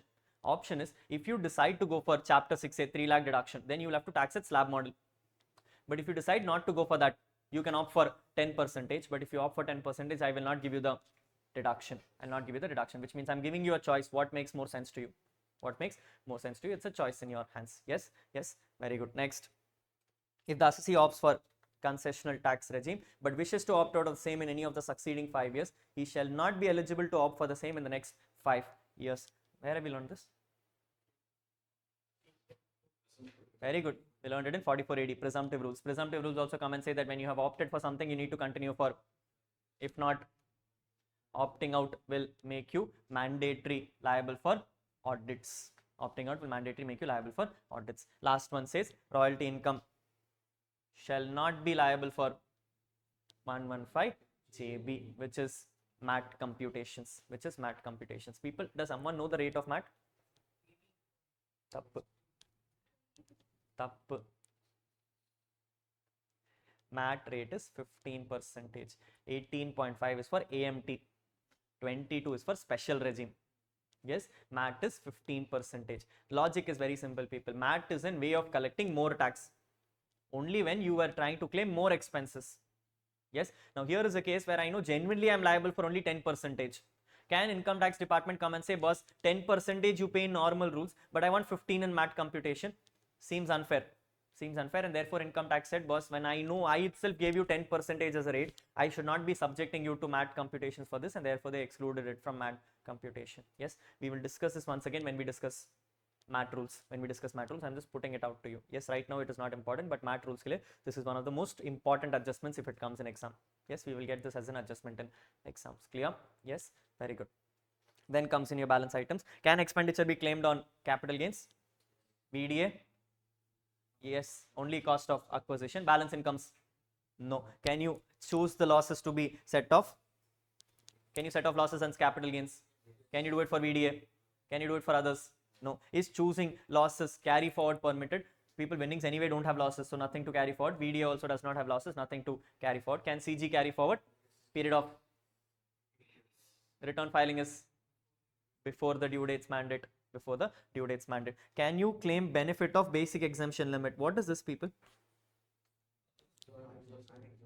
The Kaju Katli example. Yes. Can you claim the benefit of basic exemption limit? Answer is yes. This is nothing but my Kaju Katli. Yes. Can I do it for capital gains? Yes. Can I do it for other incomes? No. I can only set off my capital gains in it. Order of set off we will discuss in CG chapter.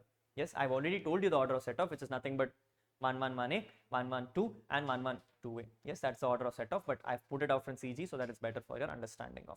Yes, next, can you choose the rates as optional? Can I go and say I don't want CG, I want to do it at normal rates? No. Can I go and tell winnings I don't want to tax, I want to tax at normal rates? No. Basically, can be done only for 115 BBF. Royalty allowance are permitted for optional regimes. Everyone else is mandate rates. Everyone else is a mandate rate. And then comes rebate of 87A. Can I claim 87A? Can I claim rebate? Except for 112A under ATR. Finally, what is the surcharge rates? When it comes to CG, surcharge rate is up to 15%. Balance scale 0 to 37%. Are we clear? Yes, this is how your slab model looks like. The next one comes and clarifies total income should be rounded off to 10, tax liability should be rounded off to 10, and then I've given you the whole template format. Yes, now this is all under ATR. The DTR is in the next chapter of people. If you see DTR, you'll find it in the next chapter, page number 19.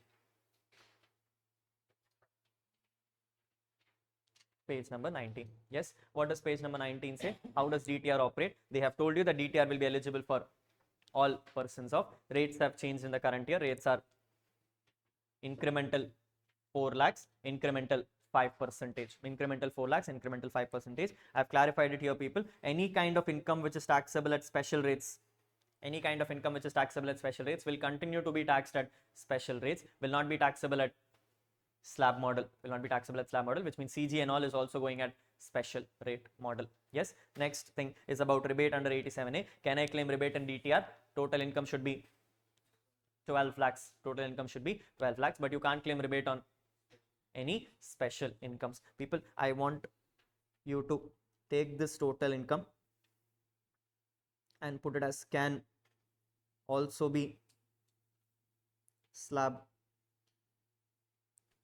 What am I trying to tell?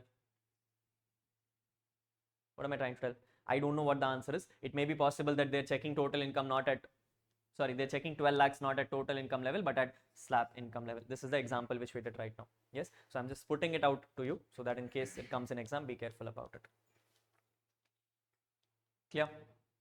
Yes, Very good. Then I've given you an example, people, on how does it work under old regime and new regime with special incomes in consideration in case you have a rebate.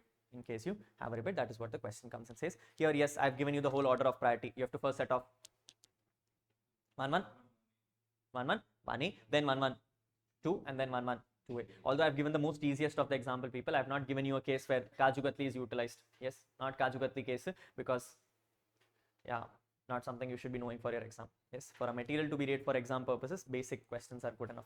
Yes, that is what we have done. And then we have marginal rebate. Can we claim marginal rebate in DTR? Only in DTR.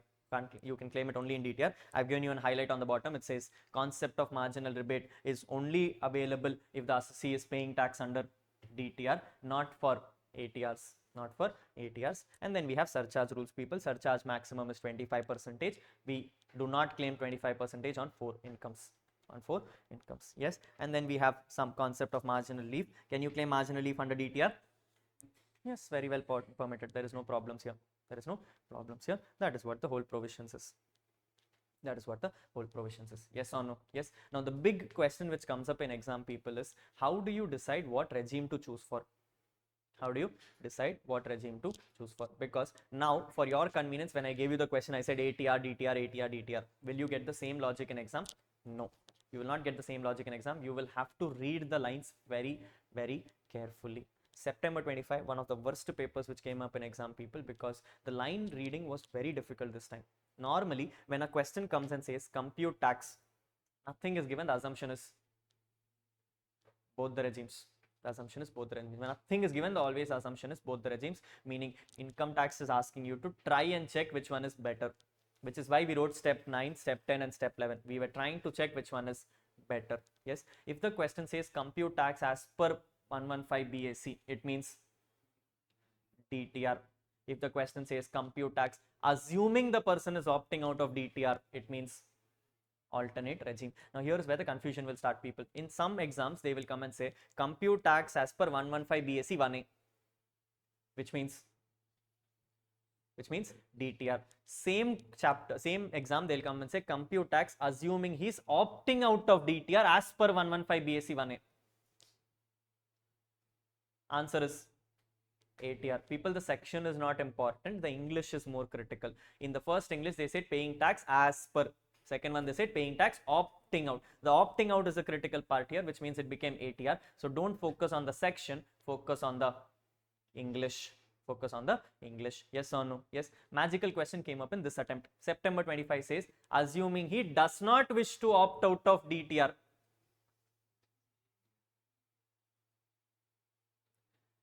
Assuming he does not wish to opt out of DTR, meaning you are in DTR. You're in DTR, it's a double negative.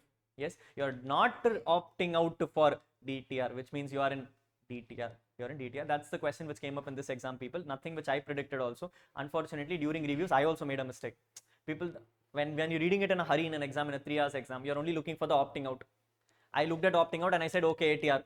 I did my whole question in ATR, and then some student reached out to me and said, Bhaiya, it says not opting out. Matlab, DTR hi karna tha. DTR hi. I had to go and I had to change all my answers off. Yes, imagine as a faculty, if I am itself making the mistake. That too, when I'm reviewing the paper, not even I'm sitting in an exam atmosphere. You people are going to sit in that exam atmosphere and going to face that pressure of. Yes, so be very careful, which is why I always tell people, before you start reading the question, always read its requirement. Yes, when you start reading a question, if you start from the top, it's always painful. But when you read from the bottom, your mind is more open because you've not seen the difficulty of the question. Which means when you see the last line first, you'll have more understanding on how the question looks like, and then you'll be able to answer it better. Yes, so always carry a pencil along with you in exams. Read the last line first. If the last line says what regime, then only move forward. Now this is only relevant for you in your DTAA question. This is only relevant for you in a DTAA question, but unfortunately in DTAA question, tax is the only thing important. Which means a small mistake in the regime and the whole 6 marks is gone. And the whole 6 marks is gone. So be very, very careful. Are we clear? Yes, I've already put it out somewhere here, people, I think. Let me check if it's there. I've put it here. Yes, so what does it say? If I am going to pay tax as per 115 BAC, I am under DTR. If I am wishing to opt out of DTR, then I am in ATR. If I am wishing to pay tax as per regular provisions, sometimes they use this one English also, people. They will say the person is wishing to pay tax as per regular provisions. What does regular provision means? The old rules, which means ATR, which means ATR. If I say computing to wishing to pay tax as per special regimes, I'm going DTR. I'm going DTR. Then if I am wishing to avail the maximum benefit under the laws, I'm going for people. When I use the word maximum benefits meaning I want to pay the least tax, which means both the regimes. Please include the September one also, people. What does the September one say?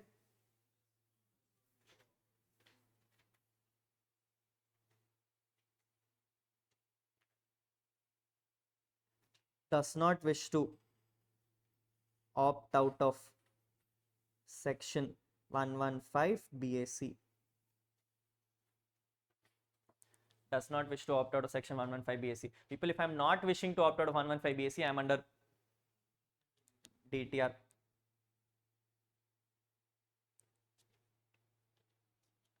I am under DTR. I'm under DTR. Yes or no? Yes. Off pantama. Himanshu. Clear? Clear? Clear? Yes, yes. Good. This is all your tax rates on individuals. Are we good to go? Are we good to go? Perfect. Now, before I take you forward to companies, people, the most important ones for your exam purposes, let's see the balance persons also. A person's definition. Who and all we discussed? Individuals. HUF. Yes, let's talk about HUF. People, if I'm a HUF, what is my rules? Same as individuals. Same as individuals. Only one challenge. When it comes to individuals, you cannot be a resident individual. In the sense, you can't be a senior citizen or a super senior citizen, which means an individual will get a slab of 2.5 lakhs. Will get a slab of 2.5 lakhs. Second, can a HUF claim poor category? Can a HUF come and say I'm poor? No. People, HUF is nothing but a group of persons. Individual can be poor, but if you start saying HUF is also poor, what will people do? People will start creating HUFs. People will start creating HUF. They will split their incomes to myself and to my HUF. I am also poor. HUF is also poor. Yes, the whole family is running in poor category. Correct, not correct? Cannot work out. Rebates are only granted for individuals, will not be granted for HUFs. People, can HUF be rich? Yes. Can you be liable for surcharge? Yes, 101% you can be liable for surcharge. What can you do for DTR? Can you go for DTR? Yes, which means in a HUF, the same rules are going to apply with one exception. You don't have the rule of 3 lakh and 5 lakh, and you don't have the rule for rebates. If you ignore these three rules, everything else remains the same. Everything else remains the same. Are we clear? Yes, good. After that, we don't. Firm. We learnt about firms. Now, in firms, people, the rates are given here. When it comes to a firm, income tax says the rate of tax is a flat 30%. The rate of tax is a flat 30%. I don't have any other rates. I will only be taxing at flat 30%. No new regimes for firms, people, which means firm only has one regime, which is normal regime. Firms do not get any other regimes. Flat tax of 30% with a surcharge number of 12% in excess of 1 crore. In excess of 1 crore, you only have one surcharge, which is 12% in excess of 1 crore. That is what the surcharge rates are given to you for a firm. People, can a firm claim poor status? No. Can a firm claim default status, the new regime status? No. No regimes given for firms. Firms are flat tax. Yes or no? Yes. Question to you, very logical question, practical enough. Is a creating firm good idea, bad idea? Why? Is creating a firm a good idea or a bad idea? Why?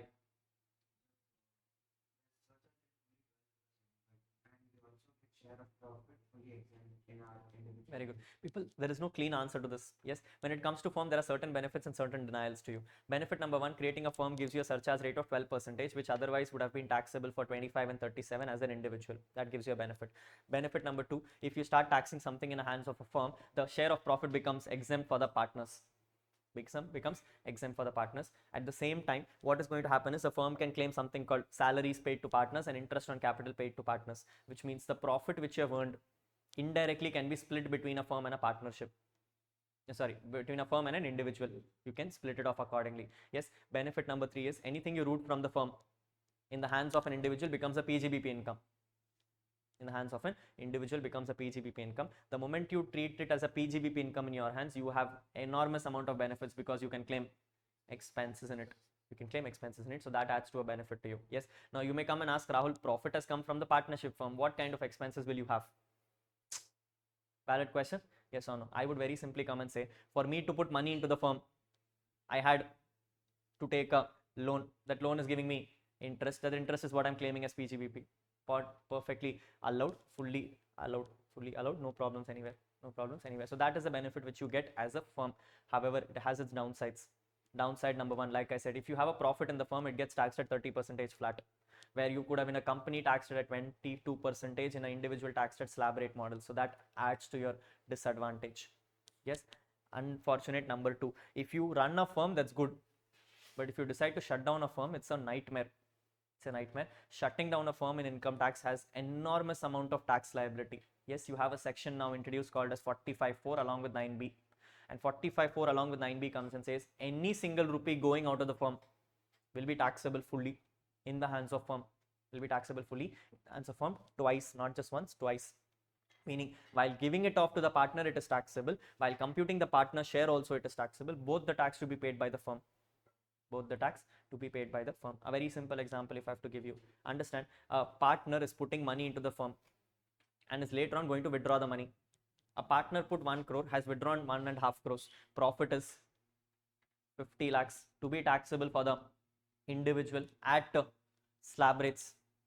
To be taxable for the individual at slab rates. Agreed, not agreed? Yes. However, here is 45(4) coming and saying, no, the 50 lakhs which you have given to the partner will be taxable for the firm at 30%. Even though it's a profit of the partner, it will be taxable for the firm. It will be taxable for the firm. It's a huge change which was made 2 years ago, people, because of all the restructurings which were happening at Big Four levels. Yes, a lot of Big Fours had gone on to clients and had come and requested the clients that when you want to withdraw money from the entity, yes, creating it as a company is not possible, because if you have a company created, withdrawing money will tantamount to dividends, and therefore was becoming taxable for everyone.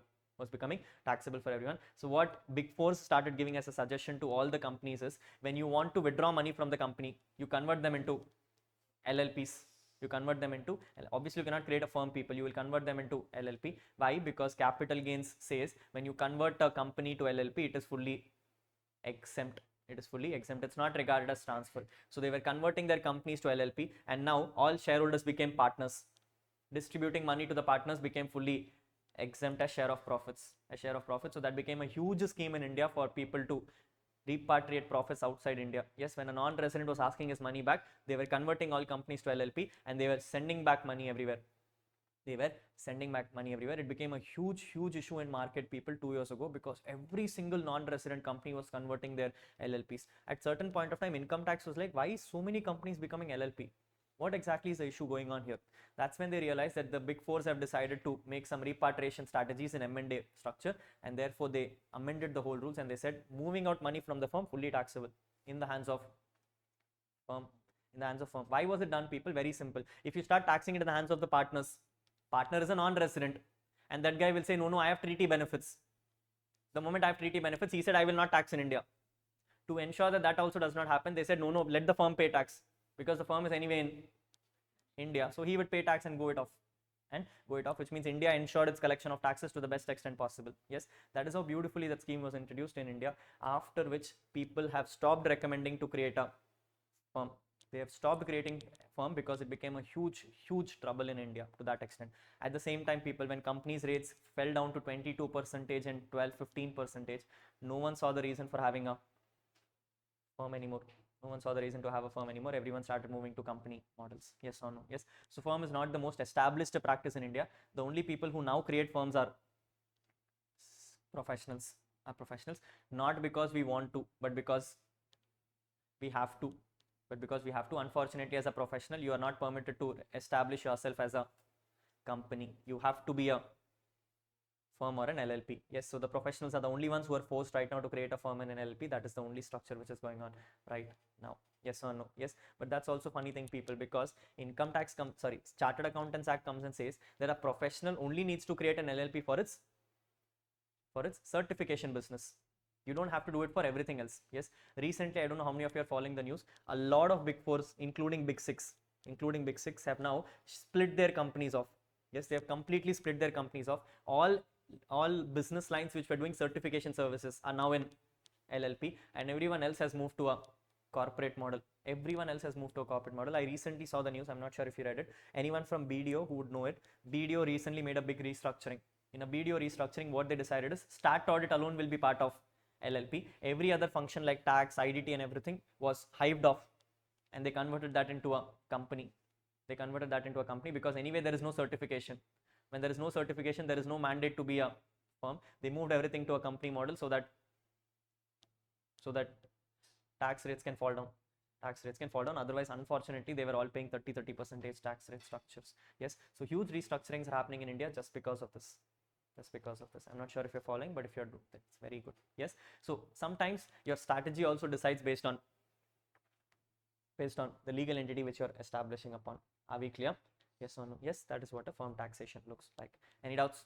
No? Good. Before I go to companies, people, the other persons are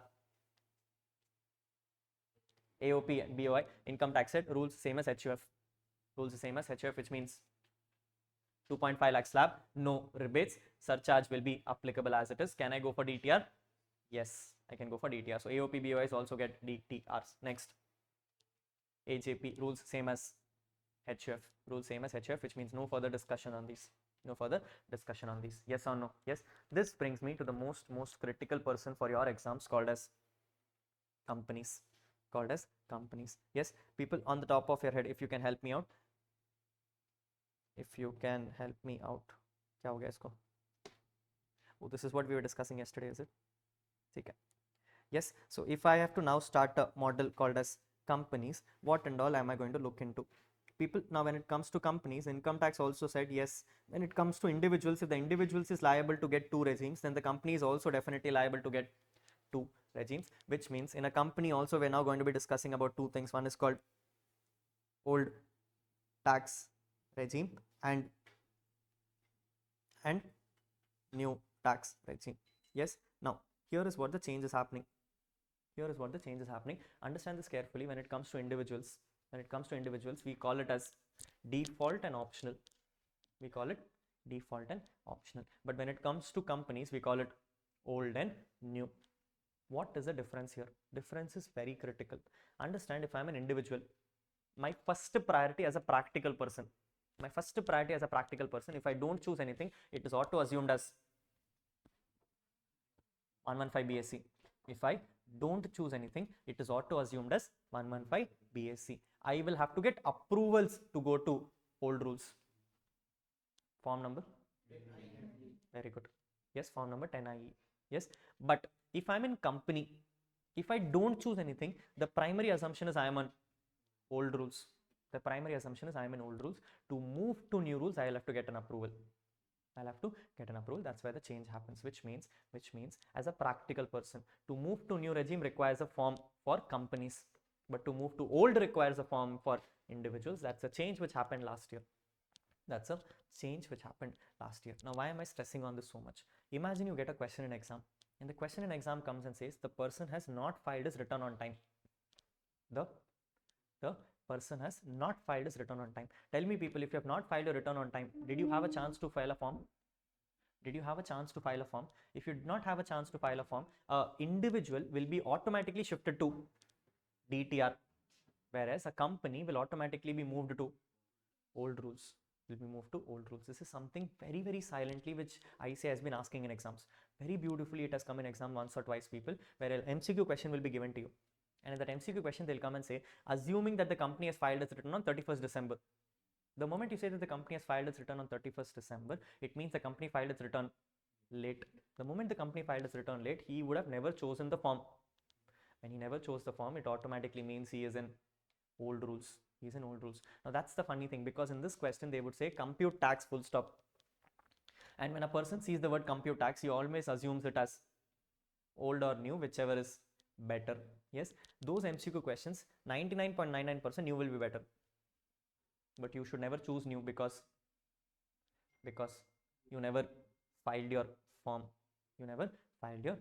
Agreed, not agreed? Yes, so you have to keep this in mind, people, that a default in company means old rules. A default in company means old rules, whereas a default in individual means new rules. Are we making sense? Yes, let's have that thought in mind. Now, with that thought, let's understand this carefully. When it comes to companies' older tax regime, income tax says you can be two kind of companies. You can be two kind of companies. One, you can be a domestic company. One, you can be a domestic company, and the other, you can be a foreign company. You can be a foreign company. Now, before I take you forward and let's understand the tax rates, I want to understand what do you mean by domestic company and what do you mean by foreign company. How do you look at something and decide whether it's domestic or foreign? What is a domestic company? Is okay. What is foreign company?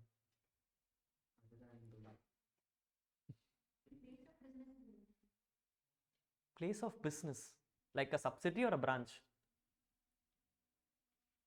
What if I have a branch in India?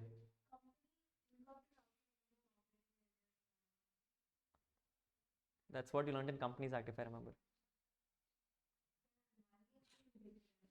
That's for residential status. Any idea?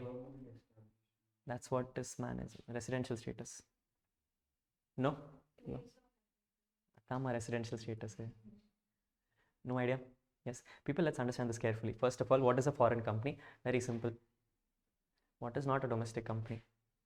That was obvious. Yes. What is a foreign company? Means a company which is not a domestic company. For a domestic company is where the challenge starts. Income tax says when it comes to domestic company, the domestic company looks like this. When it comes to domestic company, income tax says domestic company can be of two types. Can be of two types. First is called Indian company. What? First is called a Indian company. Yes, the first company which we're going to talk about is called as Indian company. Prem, ke clear?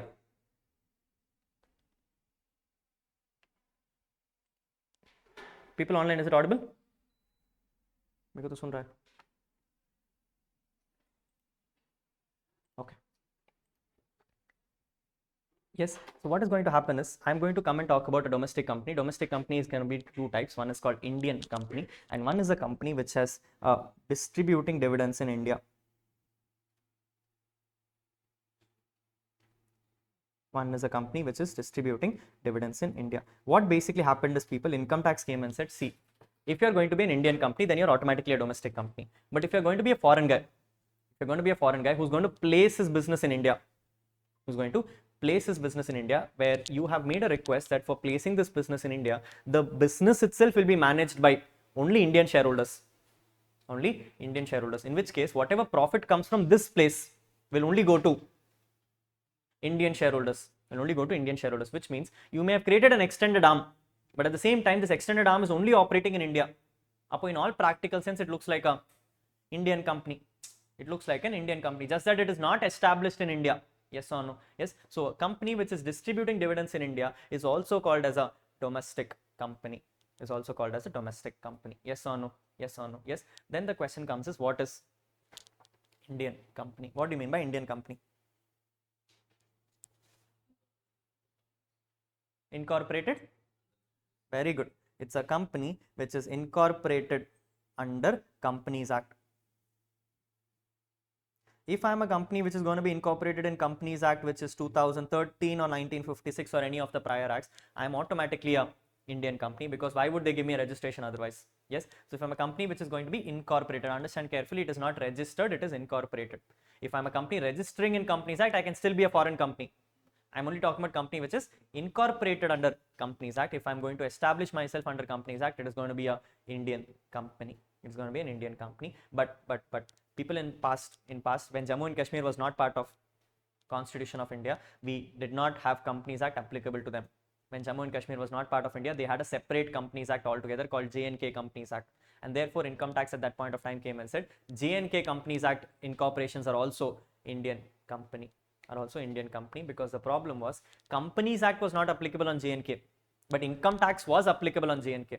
So to make sure that the consistency happens, Indian company was also defined to have J&K related Companies Acts. Apart from that, they also had Union Territory Companies Act. Items like Daman and Diu, Dadra and Nagar, all those companies getting incorporated are also part of Indian company model. Are we clear? Yes. So if I have to explain what is a foreign company is nothing but a company which is which is not incorporated under Companies Act and does not have a distribution of dividends in India Are we clear? Yes. Now I want you to understand this very carefully. People, imagine I as a Rahul sitting in India have invested in Tesla shares. Now Tesla on distributing dividends will give it to me also. Now tell me people, is Tesla a foreign company or an Indian company, domestic company? Is Tesla a foreign company or a domestic company? Just because it's distributing dividends to me in India, does it become a domestic company? No. People, the company has to make arrangements. Like I said, they should have a place of business in India, and that place of business should be giving distribution of dividends in India. Rahul investing in Tesla US has nothing to do with India, because US is never going to create a place of business in India. On the contrary, if Tesla US is going to make a business place in India, and that business place I am a shareholder, in that case, that place of business will become a domestic company. Are we making sense? Yes. So let's understand that very carefully. Yes. So what is a domestic company and a foreign company? People, a foreign company is not a domestic company, whereas a domestic company is a company which is incorporated under Companies Act, or is a company which is having a place of business distributing dividends in India. Are we making sense? Yes. With that understanding is what we're going to go back. Now when it comes to domestic company, income tax says I am going to check something called as your turnover. If your turnover is less than or equal to 400 crores, I will give you the tax rate as 20. Very good. I'm going to give you the tax rate as 25%. Whereas if the turnover is more than 400 crores, I'm going to give you the tax rate as 30%. Agreed, not agreed? Yes. However, there is one problem. The Act never says the second line. The second line says others. Now Rahul, whether you write more than 400 crores or others, the answer remains the same. No. Yes, it doesn't. I will tell you why. But right now, what is the rule, people? The turnover should be less than or equal to 400 crores. Tax rate is 25%. Question, turnover of which year?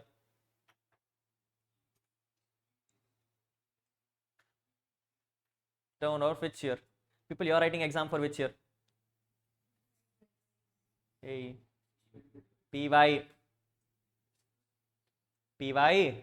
People, इसके बाद भी ये doubt है क्या? PY 25-26. You're writing exam for PY 25-26. So you should normally check for that year's turnover.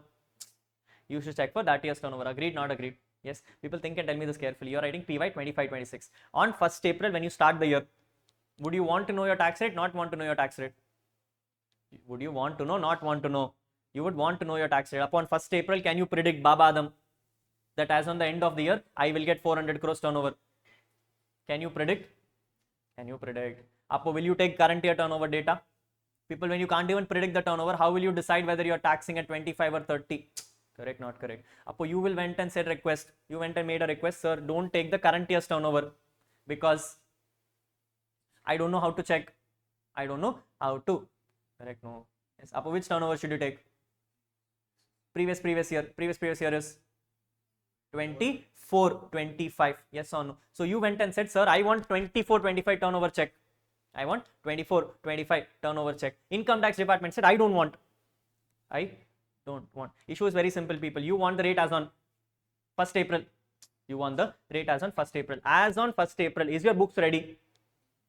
When is your books getting ready? 30th September. Start audit. Your books are getting ready on 30th September, which means up to 30th September, does department know your turnover? Up to 30th September, department also does not know your turnover. In the middle, there is June. In the middle, there is September. You have to pay your advance taxes. Apo, at what rate should you pay your advance taxes? The question mark now.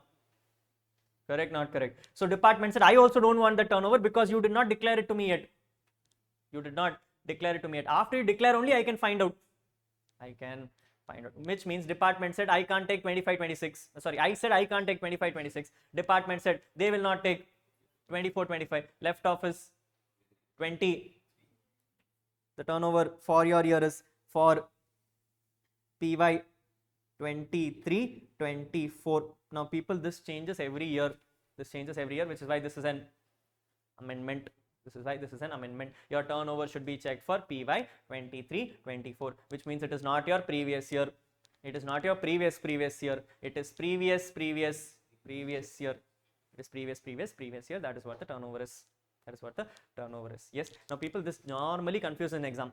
I know this normally confuses an exam. Let me make it simpler for you. You are preparing financial statements for which year? 25, 26. People, Companies Act format says when you prepare a P&L, you should put one column for this year. You should put one column for last year. You should put one column for this year and one column for last year. This year column is 25, 26. Last year column is 24, 25. I don't want both, which means I want 23, 24. In simple words, people, what turnover should I check? Turnover which is not in my FS. Turnover which is not in my FS, which is nothing but 23, 24.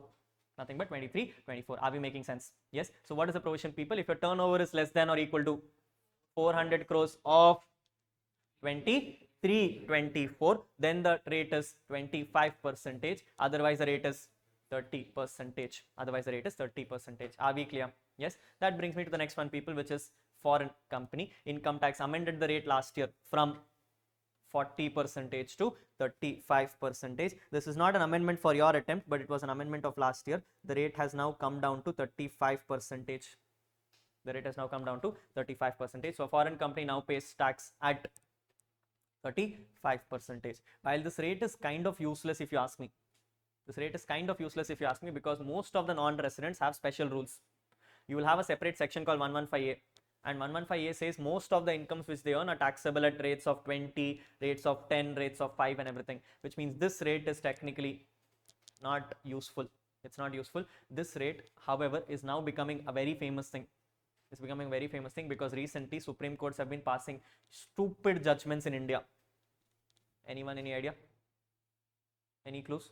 No. People in India right now, a big issue is going on where what is happening is fixed place PE has come up as a concept. Heard about this? What is PE? Permanent establishment. Yes. Problems, what is happening is, people, any non-resident who's coming down to India and earning anything, normally used to declare that this is a business profit and therefore was not taxable in India because he did not have a permanent establishment. He did not have a permanent establishment. Of late, people, government is now coming up and saying, boss, if you come down to India itself, it is PE. You don't do anything in India. You just come. One day also you stay, it is PE. It is PE. Therefore, whatever you earn in India will become fully taxable. The best example which came up last year was F1 racing. In India, we conducted F1 racing, people, and it was a one-day event. In that one-day event, a lot of people from outside countries came to India and established the whole F1 practice. After which we had the game show. We had the complete game show. They earned crores and crores of money. Now, obviously, they said F1 was my business. Therefore, it is not taxable in India because I don't have a permanent establishment. This was a one-time event. It was a one-time event. Here is where Supreme Court came and said, people, permanent establishment just means there should be a place of permanence. It never comes and says it should be for some time. For that one full day, this place was in your hands, which means you established permanence for that one day. The moment you establish permanence for that one day you are having a fixed place P, and therefore everything you earned in India is becoming taxable in India at the rate of 35%. At the rate of 35%. India has gone extreme levels right now. Extreme, because everyone says fixed place PE matlab I should have a place of fixed area which I should use for my business. I only had it for one day. What fixed place do I have? Correct, not correct. But courts have now come and said fixed place PE can be as low as one day. Can be as low as one day. Yes or no? Yes. That was not even the worst thing. Recently case law came in about 3 to 4 months ago. My expectation 99.9% is there for your exam. Yes, the case law has not been notified yet, but will come for your exam. Issue basically what happened is Hayat was picked up for a case. In that Hayat case, what basically happened is there was a foreign company who was managing all the Indian operations. They basically had a subsidiary in India. Yes, and Hayat US, or I don't know which country it was, Hayat was basically having a controllership agreement with India. The controllership agreement basically came and said, I will give you all advices on how to run the business in India. My job is purely on an advisory front. on an advisory front. What do I have in India? Subsidiary. I have a subsidiary in India whom I am supporting on taking advices. Now the problem is when the person is taking advices from me, which means that person is now completely dependent on me. So Hayat subsidiary now became dependent on the parent company, which is an obvious thing. That's how holding subsidiary works. Do you see any objection here? Do you see any objection here?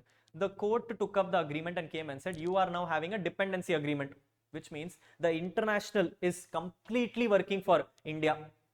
The India parents, the India subsidiary is only able to make decisions based on the parents' decisions, which means complete dependency has been created, and therefore the subsidiary will now be assumed as the fixed place P for the parent. The subsidiary will now be assumed as the fixed place P for the parent, which means all money which went from India to the foreign country has now become taxable in India as business profits. 35% is not something you and I will agree. 35% is something which department is forcing now. This has opened up a new challenge in India right now, people, that you cannot do deputation services. For a company like mine, which is into staffing, we have now gone crazy because we literally are working in that model only. My model itself is to give employees. Yes. Now a huge discussion is going on in my company also, is that when Hayat case came up, should I be deputing employees anymore or not? Because if I'm deputing employees, I'm simply giving you employees for working. The moment I'm giving you employees for working, you can come and say that employee is a fixed place P. Yes or no? That is what Hayat also said.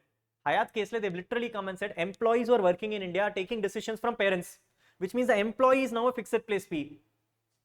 You don't need an office, you just need the employee. If you see an employee here, that's a fixed place P. And first question I asked is, boss, employee is not even recruited by foreign company, it is recruited by the Indian company. How does that person become a fixed place P for you?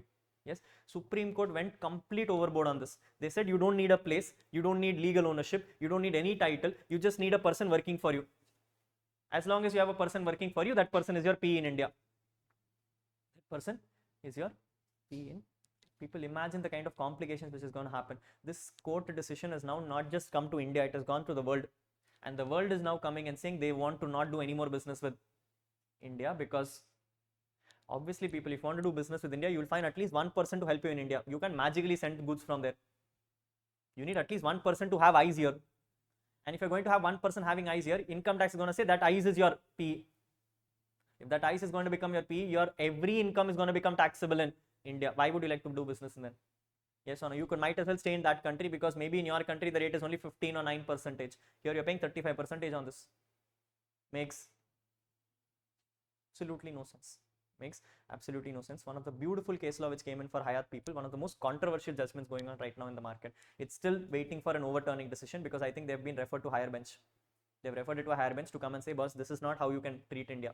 Yes, this is a very, very bad practice from India, because then technically every single thing is a permanent establishment in India. You can't start taxing everyone in India. Yes, then technically no one would like to do business itself in India. That's why the decision has been waiting for a further review.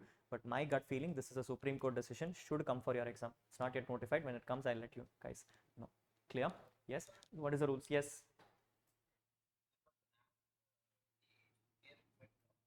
In Act?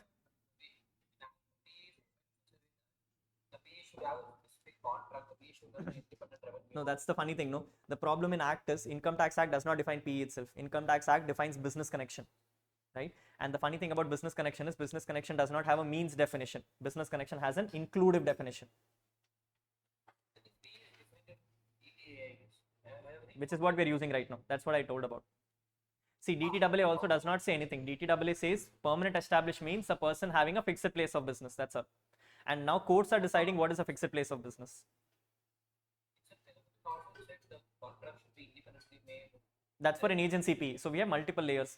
In a PE definition, we have multiple layers. One is called fixed place PE, one is employee PE, one is agency PE, one is subsidiary PE, and one is, I think, warehousing PE, I think, something like that. So you're talking about different layers then.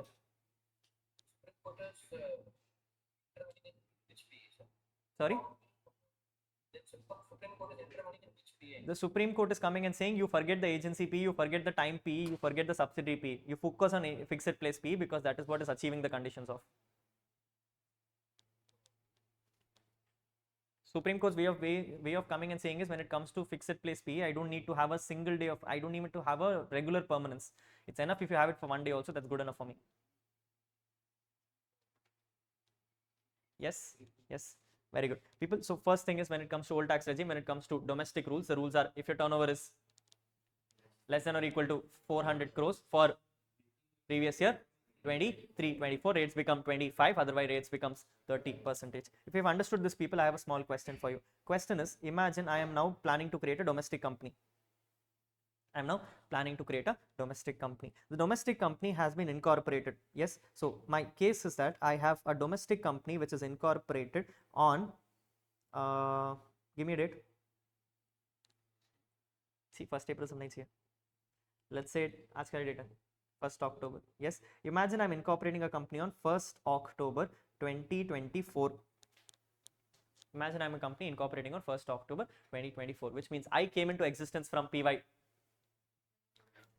I came into existence from PY 24-25. I am right now in 25-26 PY, trying to find the tax rate. Trying to find the tax rate. Tell me my tax rate for 25-26 is.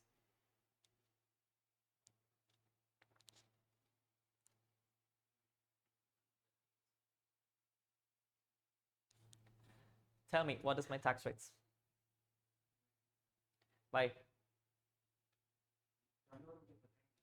पता है ना? नहीं है.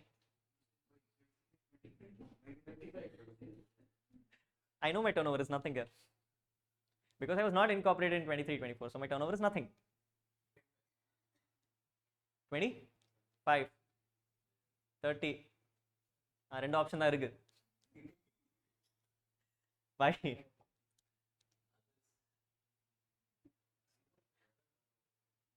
People, that's the funny thing. That's the funny thing. Understand the difference in a law between 0 and not applicable. Understand the difference in a law between 0 and not applicable. When I say turnover is less than or equal to 400 crores, 0 is a turnover. Not applicable is not a turnover. When I was not even there in 23-24, it is as if saying that I did not even have a turnover. That not means 0, it means not applicable. It means not applicable. Now, why am I stressing on this, people? Because here is a funny thing. For the second one, they never said turnover more than 400 crores. They said the word others.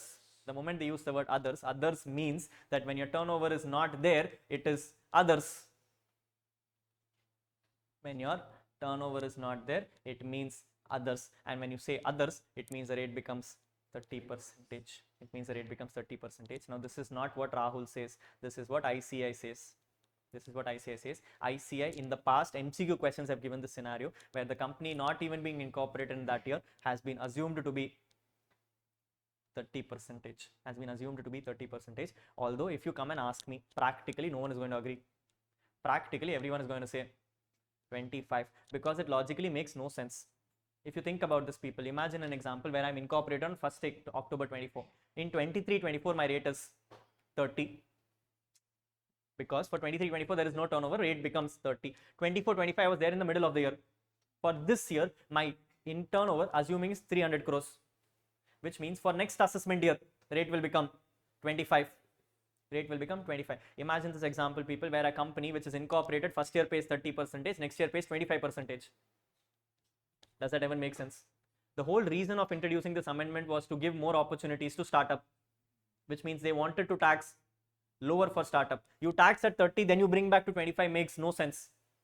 A 25 can become 30 when you expand your business, but you cannot come to a point where 30 becomes 25.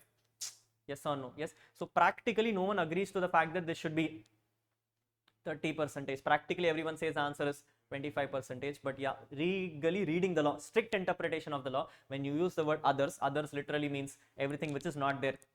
And when everything which is not there, a turnover not there means 30. A turnover not there means 30% is what ICI assumes. So for example, be very careful. If an incorporation happens post 23-24, the rate is 30%. The rate is 30%. Now, if you remember, people, you were asking me this one question, Rahul, why would a company get incorporated on 31st March, 30th March? For this reason. Because if a company gets incorporated on 30th March instead of the next financial year, for that 30th March, they were alive. They may have not done a single rupee of turnover, but they are alive. And the fact that they were alive, the turnover becomes 0. Now that's the difference. When the turnover becomes 0, you can now go for 25. You can now go for 25. That's the benefit which comes in. That's the benefit which comes in. Yes, it will add you an extra compliance burden to make start reports and all those things, but that's still fine enough to pay lower taxes. That's why people get incorporated sometimes on 30th March and 31st March also. Are we clear? Yes. So everything has a logic, people, if you use it smartly, nothing else. Clear?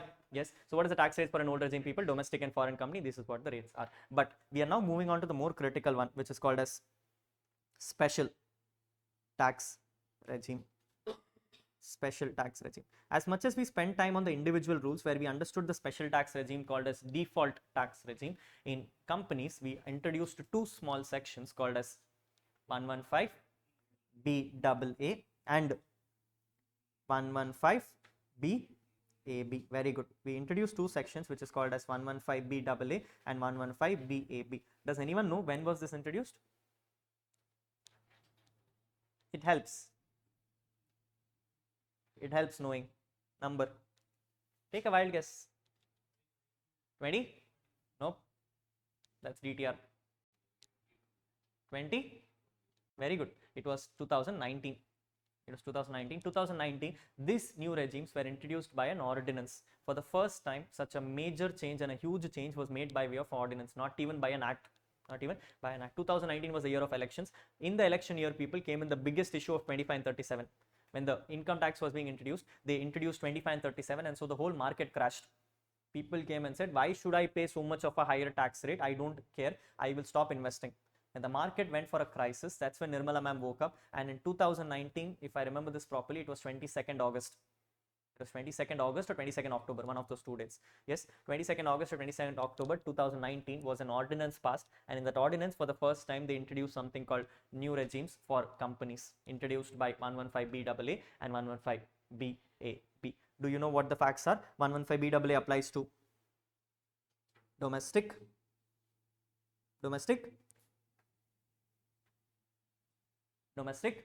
all companies. It was applied to domestic all companies, whereas when it comes to 115 BAB, it was applied to domestic, very good, it was applied to domestic manufacturing companies. It was applied to domestic manufacturing companies. Yes, income tax came up with a proposal where they said any person as long as you're a domestic company can now pay tax at a lower rate, of 20. Very good. Can pay tax at a lower rate of 22% plus flat surcharge of 10% plus 4% of cess, effectively causing 25.168.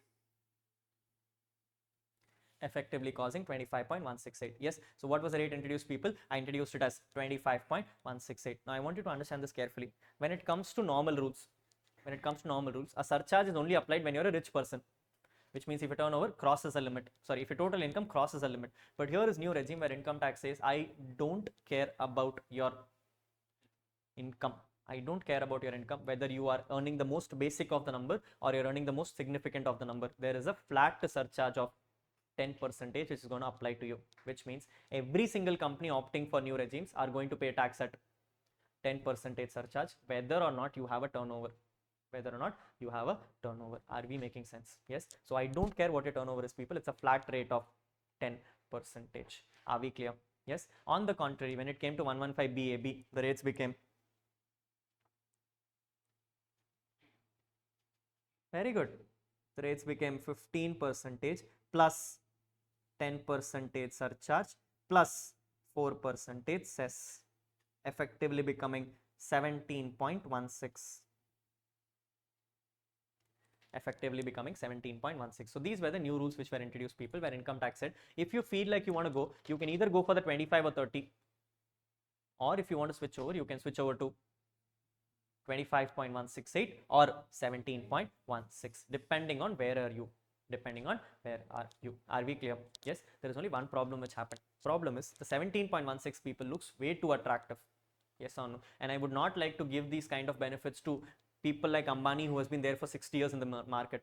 They're already that rich players in the market. I wanted to give this to all my startups all my startups. So it was not domestic manufacturing company, people. It was domestic new manufacturing companies. It is not domestic manufacturing, it is domestic new manufacturing companies. What does domestic new manufacturing company means? Income tax rate. If I am introducing the law today, when 2019, you have to create the company after 2019. From the date on which I've introduced this, from that date is when you have to create this company. If you do that, then I'll give you this benefit. I'll give you this benefit, which means if I'm an old established manufacturing company, can I go for BAB? I can go for BAA. I can go for BAA. An established manufacturing company will sit back on BAA. The normal companies will go for BAP. Will go for BAP. Are we making sense? That's a good question. Yes, we're going to have some issues on the BAB part, people. Yes, a big length of discussions happened when the BAB was introduced because the rates were way too nice. The rates were way too nice. And therefore, the question which came up is, how do I treat which company as eligible? Yes, because the moment you say manufacturing company, I don't know what am I talking about. Correct, not correct. Imagine a very simple example that I have created a company. This company is purely into trading, but I wanted to get this benefit. So what happened is I came and said, boss, for trading this shop, Pinadi, the packing bag which is there, no, the packing bag alone I will make myself. The packing bag which I'll make myself. Basically, I'm running a stationery shop. I'm going to sell you pencils. Yes, but to sell the pencil, I will need a wrapper. Wrapper alone I'll make for myself. Yes, so on the back end, one small machine I've made. In that machine, wrapper is getting made. This wrapper I will use, pack the pencil and give it to you.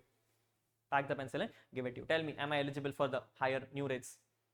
Can I claim the 17.16? Can I claim the 17.16? That was the question asked. That was the question asked, and therefore there are some things to be understood when it comes to this section.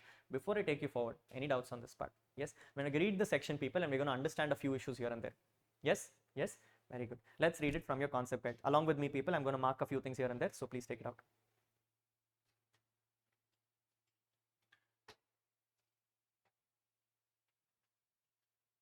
Shall we?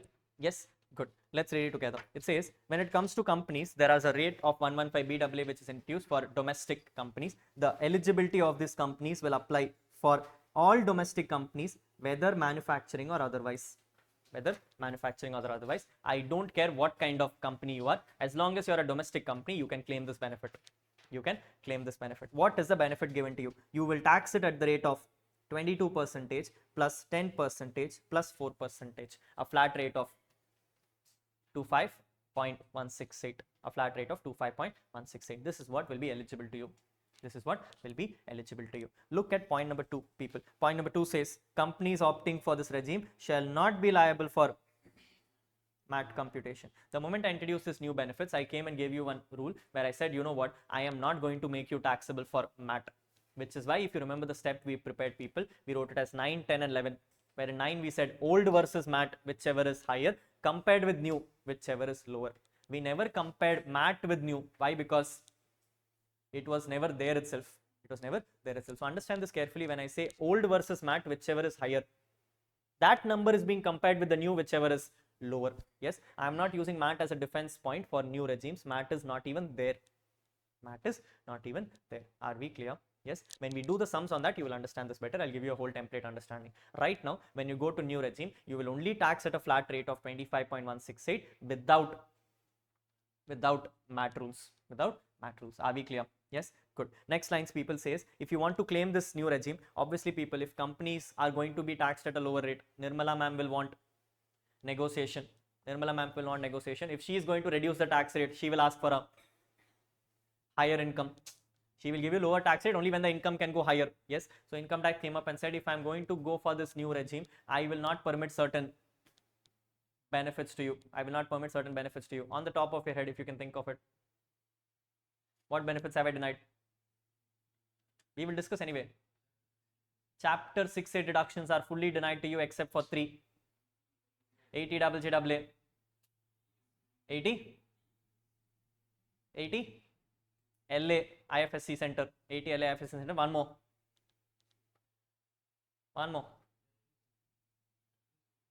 Chapter 6 is 80. Very good. Who told me that? ATM is intercorporate dividends. These are the 3 items which has been allowed to you as a benefit. Everything else has been denied. Next. Next, what and all benefits do you not get? Okay, to company bulja. Individual, what and all benefits do you not get? Don't tell me individual level. PGPP level. PGPP level benefits which are denied to you. Show. No? No? We have something called 35 AD. Talks about. Hey. 35 is scientific research. Specified businesses, hospital with 100 beds, hotels with 2 stars, warehousing facilities, those benefits are denied to you. Next, we have 10AA, talks about SEZ benefits have been denied to you. SEZ benefits have been denied to you. Those are the kind of benefits which were taken away from you people. The moment I took away the benefits, income will automatically increase. So tax will also increase. Yes, so the request was that if you want this rate, you have to forego some benefits. Yes or no? Yes. Point number 2, it says where a company violates any of these conditions, the regime will be violated for you and you will go back to the normal rates. Yes, it's a very obvious thing. You don't need to understand this. What have they told people? You are not allowed to claim these benefits. But despite that, if you end up claiming these benefits, first of all, you're doing something illegal. Income tax will levy penalty. At the same time, assessing officer will now have the power to come and say you have been violating the conditions of this section, therefore not permitted to use this regime anymore. You have to go back to the old rules. Third one says company can opt for this option by filing form number 10IC on or before due date of return filing. This is what I told you. If I don't file my return on time, I will not get the regime. Yes, which means belated filings are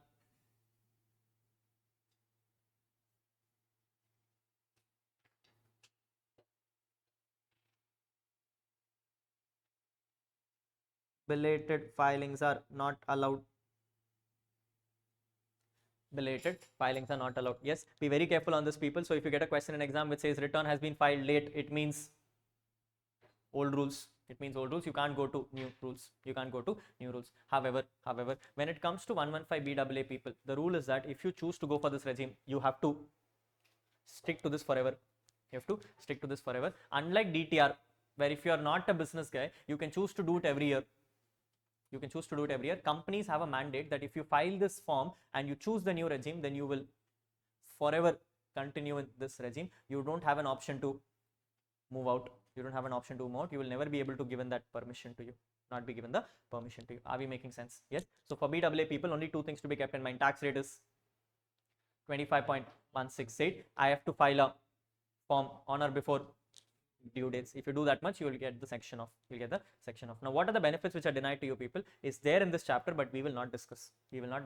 What I've done is this edition until last edition. In last editions, I normally used to discuss this, but in this edition, what I've done is I have added those benefits as a part of your main chapters itself. So as we keep reading the chapters and I read the section, I will tell you this section is applicable for old regime, this section is applicable for new regime. It makes it more easier and convenient to explain with that, otherwise you may not remember it. Yes, so we're not going to do that discussion right now, we're going to do it at the subsequent stages. Yes, good. We are now moving on to the next section, which is called 115BAB. 115BAB came and said you have to be a domestic manufacturing company incorporated after 1st October 2019. Only if you're an incorporation after 1st October 2019 can you give you this benefit. If not, this benefit is not available to you. Can you go back to 115BAA? Yes, very well. If you're not in BAB, you can go back to BAA. There is no issues here. Are we clear? Yes. What is the tax rate confirmed to you people? The tax rates confirmed to you are 15% plus 10% plus 4%, adding up to 17.16. But that's not the bigger issue. The bigger issue will start on the later stages, which we'll come back to. We are not discussing that right now. Right now, the benefit is 17.16%. Clear, not clear? Yes. People, what if I was in the old rules? What is my tax rate? 25 plus surcharge rates of 7 or 12. 25 plus surcharge rates of 7 or 12 plus 4. Assuming I'm the highest richest person, my rate was 25 plus 12% plus 4%, number is 29.12. But I'm a rich person, my turnover also will be higher, so it is 30% plus 12% plus 4%, 34.944. Yes, imagine going from 34.944 to 25.168 or 17.16. Numbers are substantially different. Which is why these regimes are more preferred right now. Now let's understand this regime carefully. People, some conditions which are given to you, and this conditions is what we have to pay too much attention to. Yes, the conditions which are given to you. Number 1 says a company should commence the manufacturing or production of these things, or should be in generation of electricity on or before 31st March 2024. On or before 31st March 2024. If you notice carefully, 31st March 2024 simply means assessment year 24-25 was the last year. Assessment year 24-25 was the last year. You are in assessment year 26-27. You are in assessment year 26-27, which means after 31st March 24, if a company was incorporated, that company has no benefits. The company has no benefits. It's a very limited time frame of 5 years which they gave you. Yes, between 2019 to 2024 is when the company should have been incorporated. If the company is incorporated post this date, then anyway there is no benefit of BAB. You will have to revert back to BAA. You'll have to revert back to BAA. Very critical part. Yes, yes, good. Question was like this. Issue started like follows, people. Issue number 1. I was Reliance established for the last 50 years. I know my tax rate is old rules of 30%, or I can choose for BAA, which is 25.168. But I saw that there is a new regime which has come in asking me for 17.16. What will I immediately do? Can I continue with my current company? No. What did I do? I immediately started a new company. This is called Reliance Subsidiaries. I incorporated a new company and I started manufacturing there. But the question is very simple, people. How will you start manufacturing suddenly there? All your clients are in this company. All your assets are in this company. Everything is happening in this company. Yes or no? So what will you do? You will incorporate that new company and you'll slowly start moving contracts.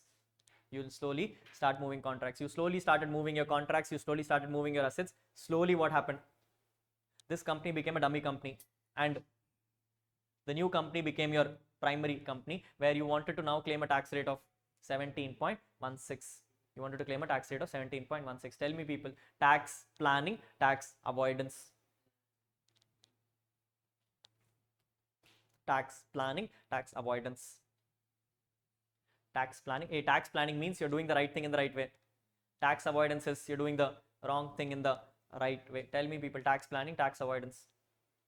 Tax avoidance. Obviously, no. Yes, you should have been running it in your existing company itself.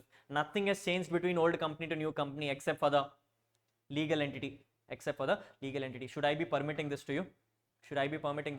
No. Income tax came up with a proposal saying company should not use any plant and machinery previously used for any purposes in India. Company should not use any plant and machinery which is previously used for any purposes in India. Meaning, I should not run this business with old assets.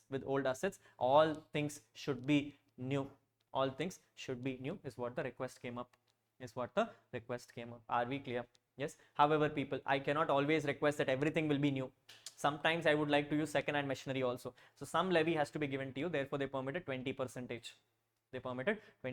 said if 20% of the machinery is old, it is still fine, which means at least 80% should be new.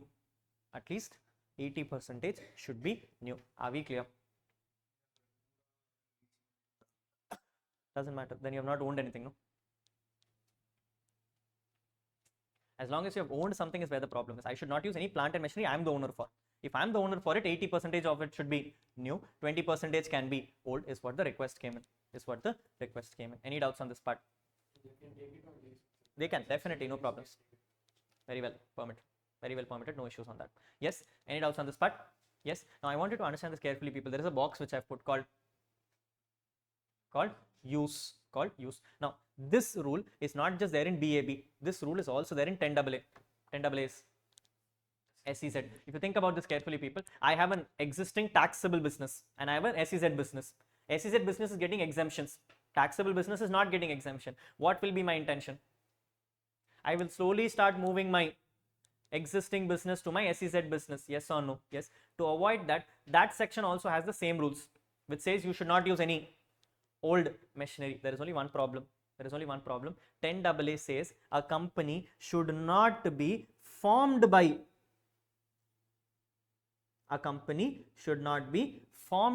using plant and machinery which is previously used in India. Now I want you to read the lines carefully and tell me there is a change of word. Here it says use, there it says, tell me what is the difference. If you're smart, you'll understand this. I'm looking at a loophole, very bad loophole. No idea? No idea? Read the full line, people. Company should not be formed by using any plant and machinery previously used in India. Whereas this one says company should not use any plant and machinery previously used in India. When I use the word formed, it means when I incorporate, I should not incorporate using old assets. When I incorporate, I should not incorporate using old assets. But when I use the word use means at any point of time I should not do it. At any point of time I should not do it. What does this mean? People, if I'm in SEZ and I want to do this, I want to use my old business, I can easily do it off. Tell me how. I'll incorporate an SEZ, keep it there. 1 year, not do anything. 1 year, not do anything. Second year, transfer everything off. Tell me, am I violating any condition? Am I violating any condition? No. Why? Because the company has been formed. The company has been formed. After forming, I have sent some assets. Is there any problem? No. Correct, not correct? Yes or no? Which means in 10AA, I have the benefit to a loophole. I can create a company, keep it dummy for 1 year, and after that send all the assets. And they will not have any problems. Yes or no? Yes, that's the difference between saying the word formed and use. In 115BAB, they very specifically use the word use. Use matlab, whether it is this year, next year, or any year after this, at any point of time, if I see that the asset is more than 20% second hand, if the asset is more than 20% second hand, you are caught and they will take away the benefit. That's the power of using the word use. Are we making sense? Very good. Point number 3, read. A business should not be formed by splitting up or reconstruction of an existing business. What does it say? People, all these M&As which you do called as merger, demergers, slump sale and all, if you do all those nonsense, I will not permit the benefits to you, because a new business matlab new business, start fresh. But again, you're not noticing a word.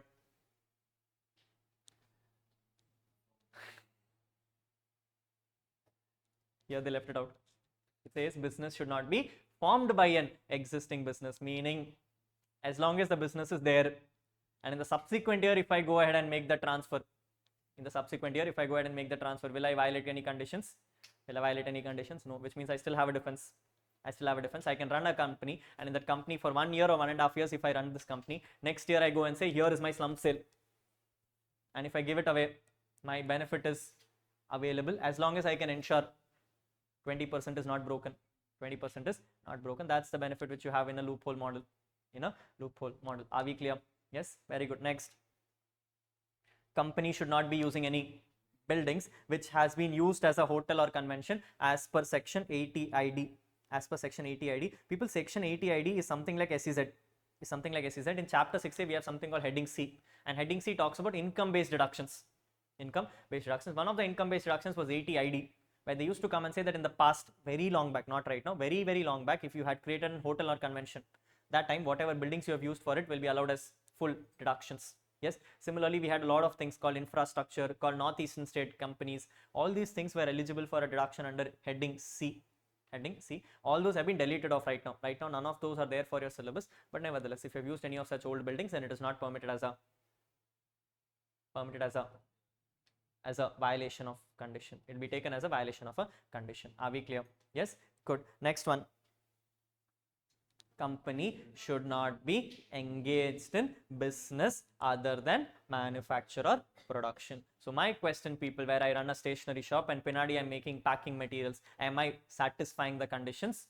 No.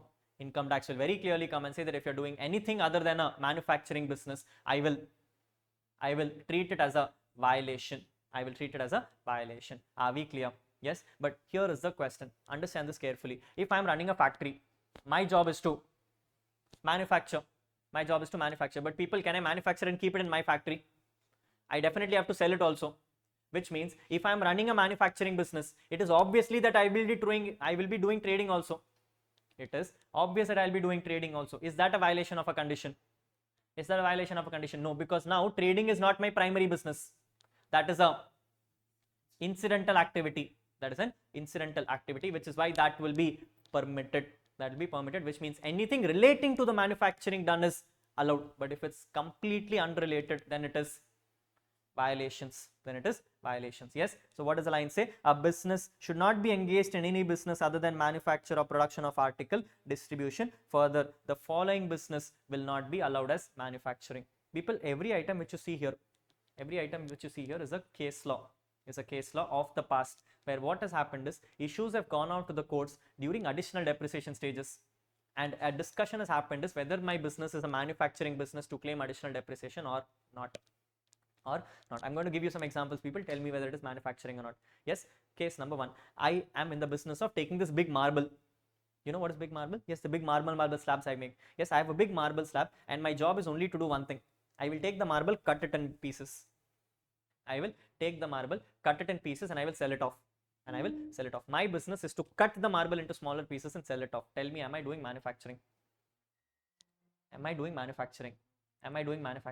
Answer is yes. Courts have held yes, it's a manufacture. People, I am running a Xerox shop. My business is to take that paper and print it into multiple copies. Am I doing manufacture?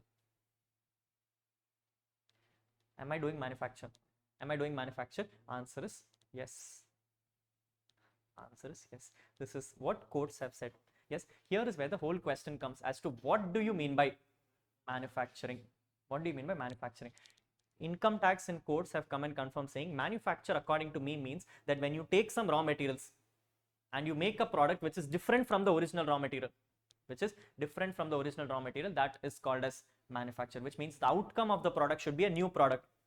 Now when I took the big marble slab and I cut it in pieces, the big marble slab is my raw material. The final product of the smaller pieces is my new product. Doesn't look like my old product. Difference in size, but looks a new product.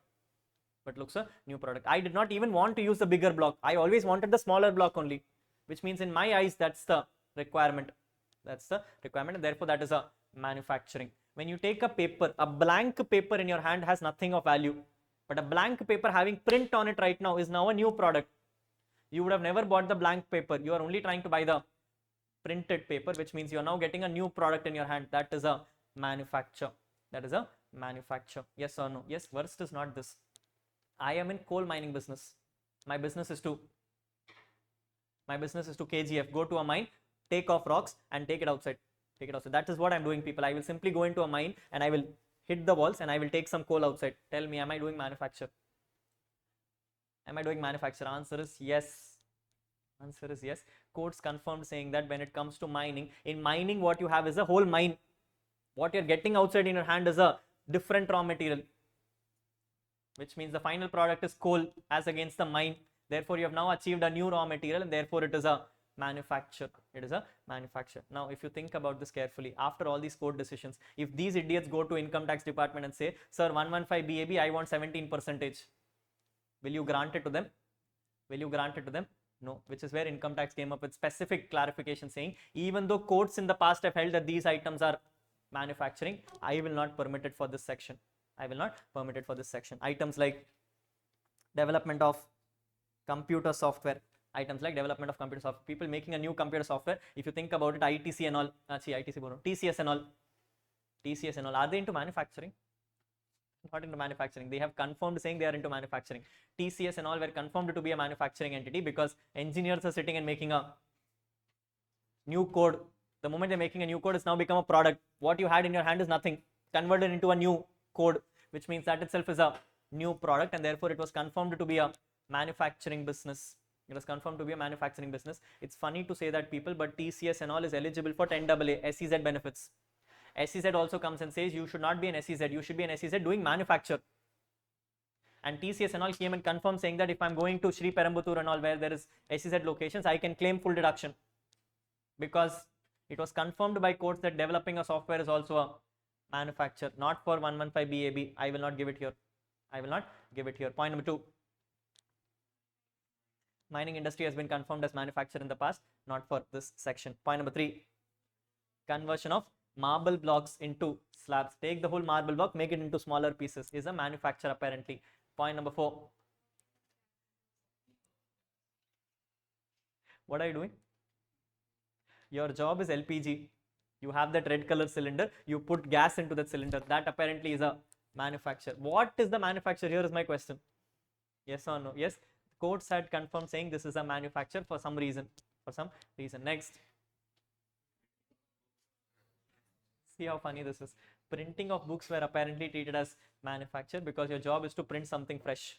And finally, any other businesses which are notified. Yes, all these items are confirmed to be a manufacturing business, but then income tax came and explicitly clarified that you cannot do these kind of business operations. You cannot do any kind of business operations. Are we clear?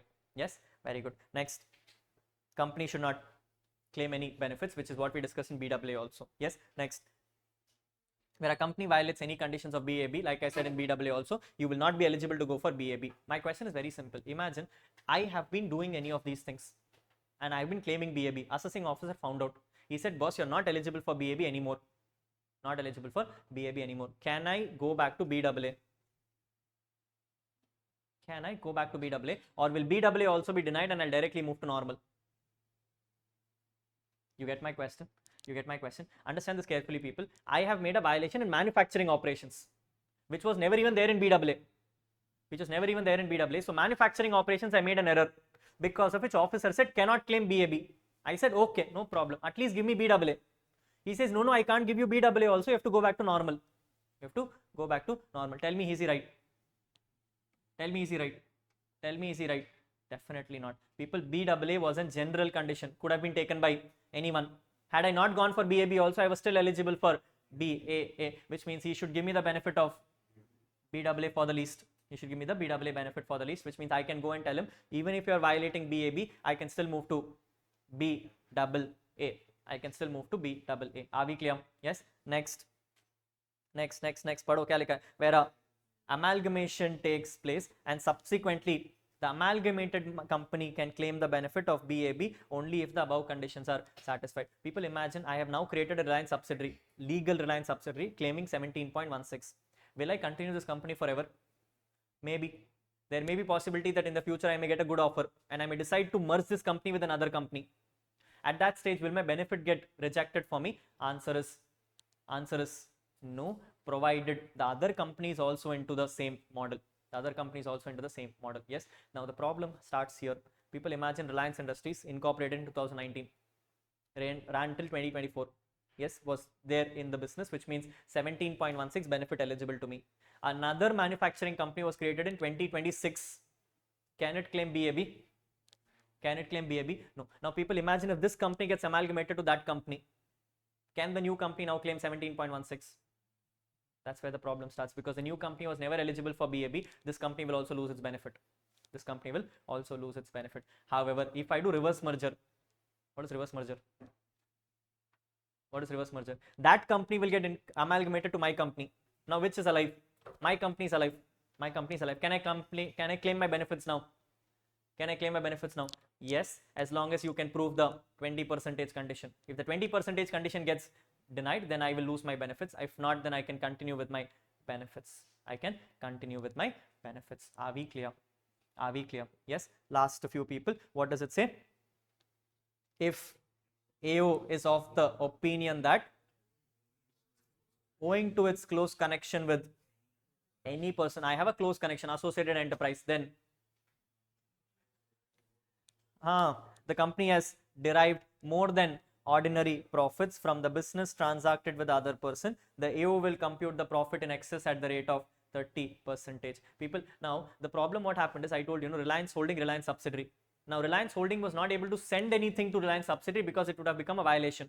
So what Reliance smartly started doing, Reliance went and said, boss, I will manufacture the product. At 100 rupees. At 100 rupees. I will give it off to my subsidiary at the same 100 rupees. And the subsidiary will make some changes, some small changes he will make, and he will sell it off in the market for 5,000. For what happened? What happened? I am indirectly shifting my profits. I am indirectly shifting my profits from parent company to subsidiary company. Permitted, not permitted. Tax planning, tax avoidance. Tax avoidance, tax avoidance. Here is where we'll start the concept of transfer pricing. Here is where we'll start the concept of transfer pricing, where income tax will say, why on earth did the holding company sell it at 100 to him? What is so special about your subsidiary that you have to sell it at 100? Had you sold it in the market directly, you would have sold it for 3,000 rupees. Why on earth are you not selling for 3,000? Correct.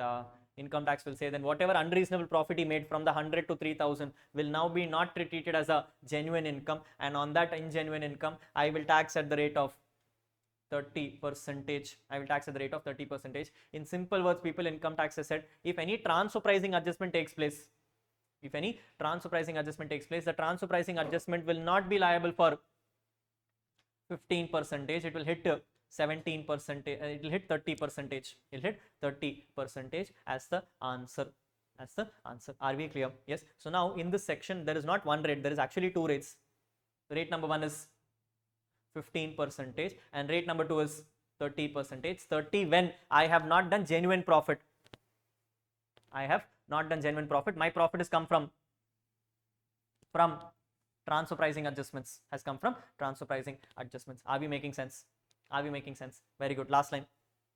Companies can opt for the option if it is exercised in 10 ID on or before due date of filing the people. This option has to be exercised by you in the first year itself. Which means it's a once in lifetime opportunity. When you incorporated your company between these 5 years, in the first year itself you have to make that choice. Do you want to go for BAB or not? If you did not make the choice in the first year, you can never go to BAB after this. You will only choose BAA. Are we making sense? And finally, like I told you people, the moment you choose this option, you always have to stick to this option. You cannot move outside. Are we making sense? This is what the section is. Now people, what is important in the section? Only the tax rate, nothing else will be tested in your exam. Only one thing is important, which is your tax rates. Clear with me?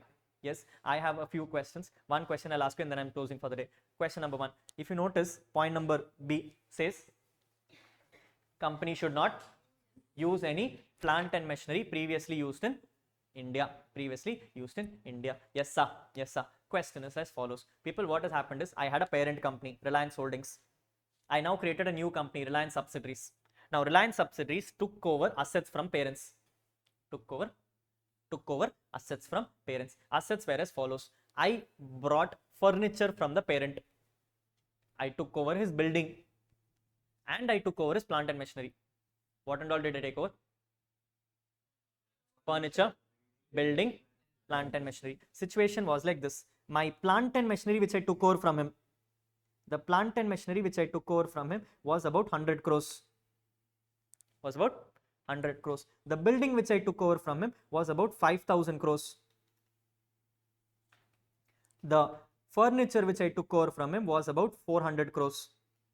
This is what I took over. Apart from this, I bought some new assets. The new assets which I bought is 1,000 crores of plant and machinery.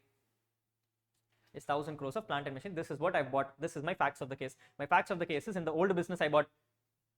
From the old business I bought 100, 5,000, 4,000. In the new assets I bought 1,000. I bought myself. This is what the facts of the case is. Tell me, have I violated the condition or have I achieved the condition? Have I violated the condition or achieved the condition? How? It is very good.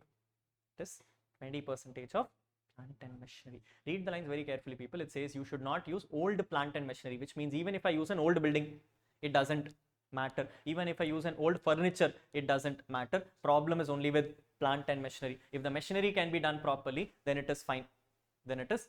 Yes or no? Yes. This is one very beautiful small thing to be kept in mind, people, because even if you are using an old building, it does not matter. Yes, which means a holding company and a subsidiary company can be part of the same location. In the same factory, I can have two entity names. In the same factory, I can have two entity names. One is the old company, one is the new company. And I can still say the conditions are satisfied because I'm only using his building. I do not have to worry about his plant and machinery. As long as I can establish that in the same factory, 5 is my machinery, balance is his machinery, I don't have a problem. I don't have a problem because my machineries are new, his machineries is not relevant. But we are using the same building. Is there an issue? No. We are using the same office. Is there an issue? No. We are using the same chairs and everything. Is there an issue? No. That's what the small thing is. That's where the small thing is. Be very, very careful on this fact, people, that you will only violate this condition when you are using old plant and machinery. Old plant and machinery. Are we clear? Yes. People, which then brings the question, what if I bring over his vehicle? What if I bring over his vehicle? Violation, no violation? Quick. I've taken over director's vehicle. Violation, no violation? Forget the numbers, just a question. Is it a plant and machinery is the question I'm asking. Taking over his vehicle. Plant and machinery, not plant and machinery. A quick. Yes or no? Yes. Motor vehicles is part of plant and machinery block, 15% rate depreciation. People have taken over his computer software. Plant and machinery. People, computers include computer software. Computers include computer software, therefore it is a violation because computers is part of plant and machinery block. Computers is part of plant and machinery block. I have bought over a ship. Not a plant and machinery. Ship is a different block. Ship is a different block. I have bought his airplanes. Plant and machinery. It's part of the same block. Chalega. No, who told you plant and machinery is 15% block? Plant and machinery as a block has multiple rates. It's a different block altogether. People, I've bought windmills. It is a plant and machinery.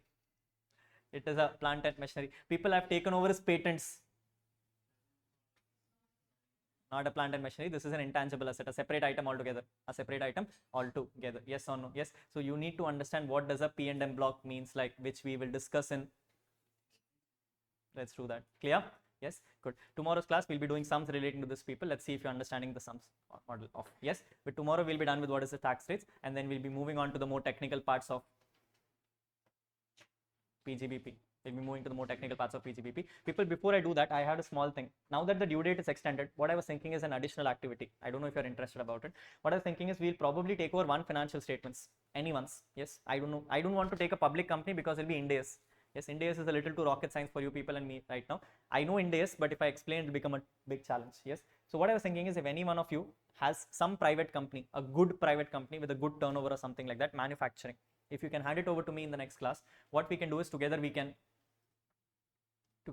review the whole financial statements. I will teach you how should you look at a financial statements, which point will have what understanding and what insights you need to keep in mind. Yes, it may not be applicable to that company as such, but insight like that will help you review the financial statements better, so that next time when you go and open up a financial statements, even if your boss or director does not know, okay, this point I may have missed out, you will at least have those insights. Yes. Now I'm not telling you I'll have the full proof, but at least from my last 10 years of experience, I have looked at a financial statements, and every topic I read, I always come and ask these questions. So I'm going to give you the list of that question so that you tomorrow when you read a financial statements know how to review the computation of. Yes, this will be helpful for you on 31st October when you're going to prepare a computation statement from your side. Yes, I leave it to your choice. Anyone who has a manufacturing company, yes, a private manufacturing company, non-Ind AS, if you have something like that, bring it up.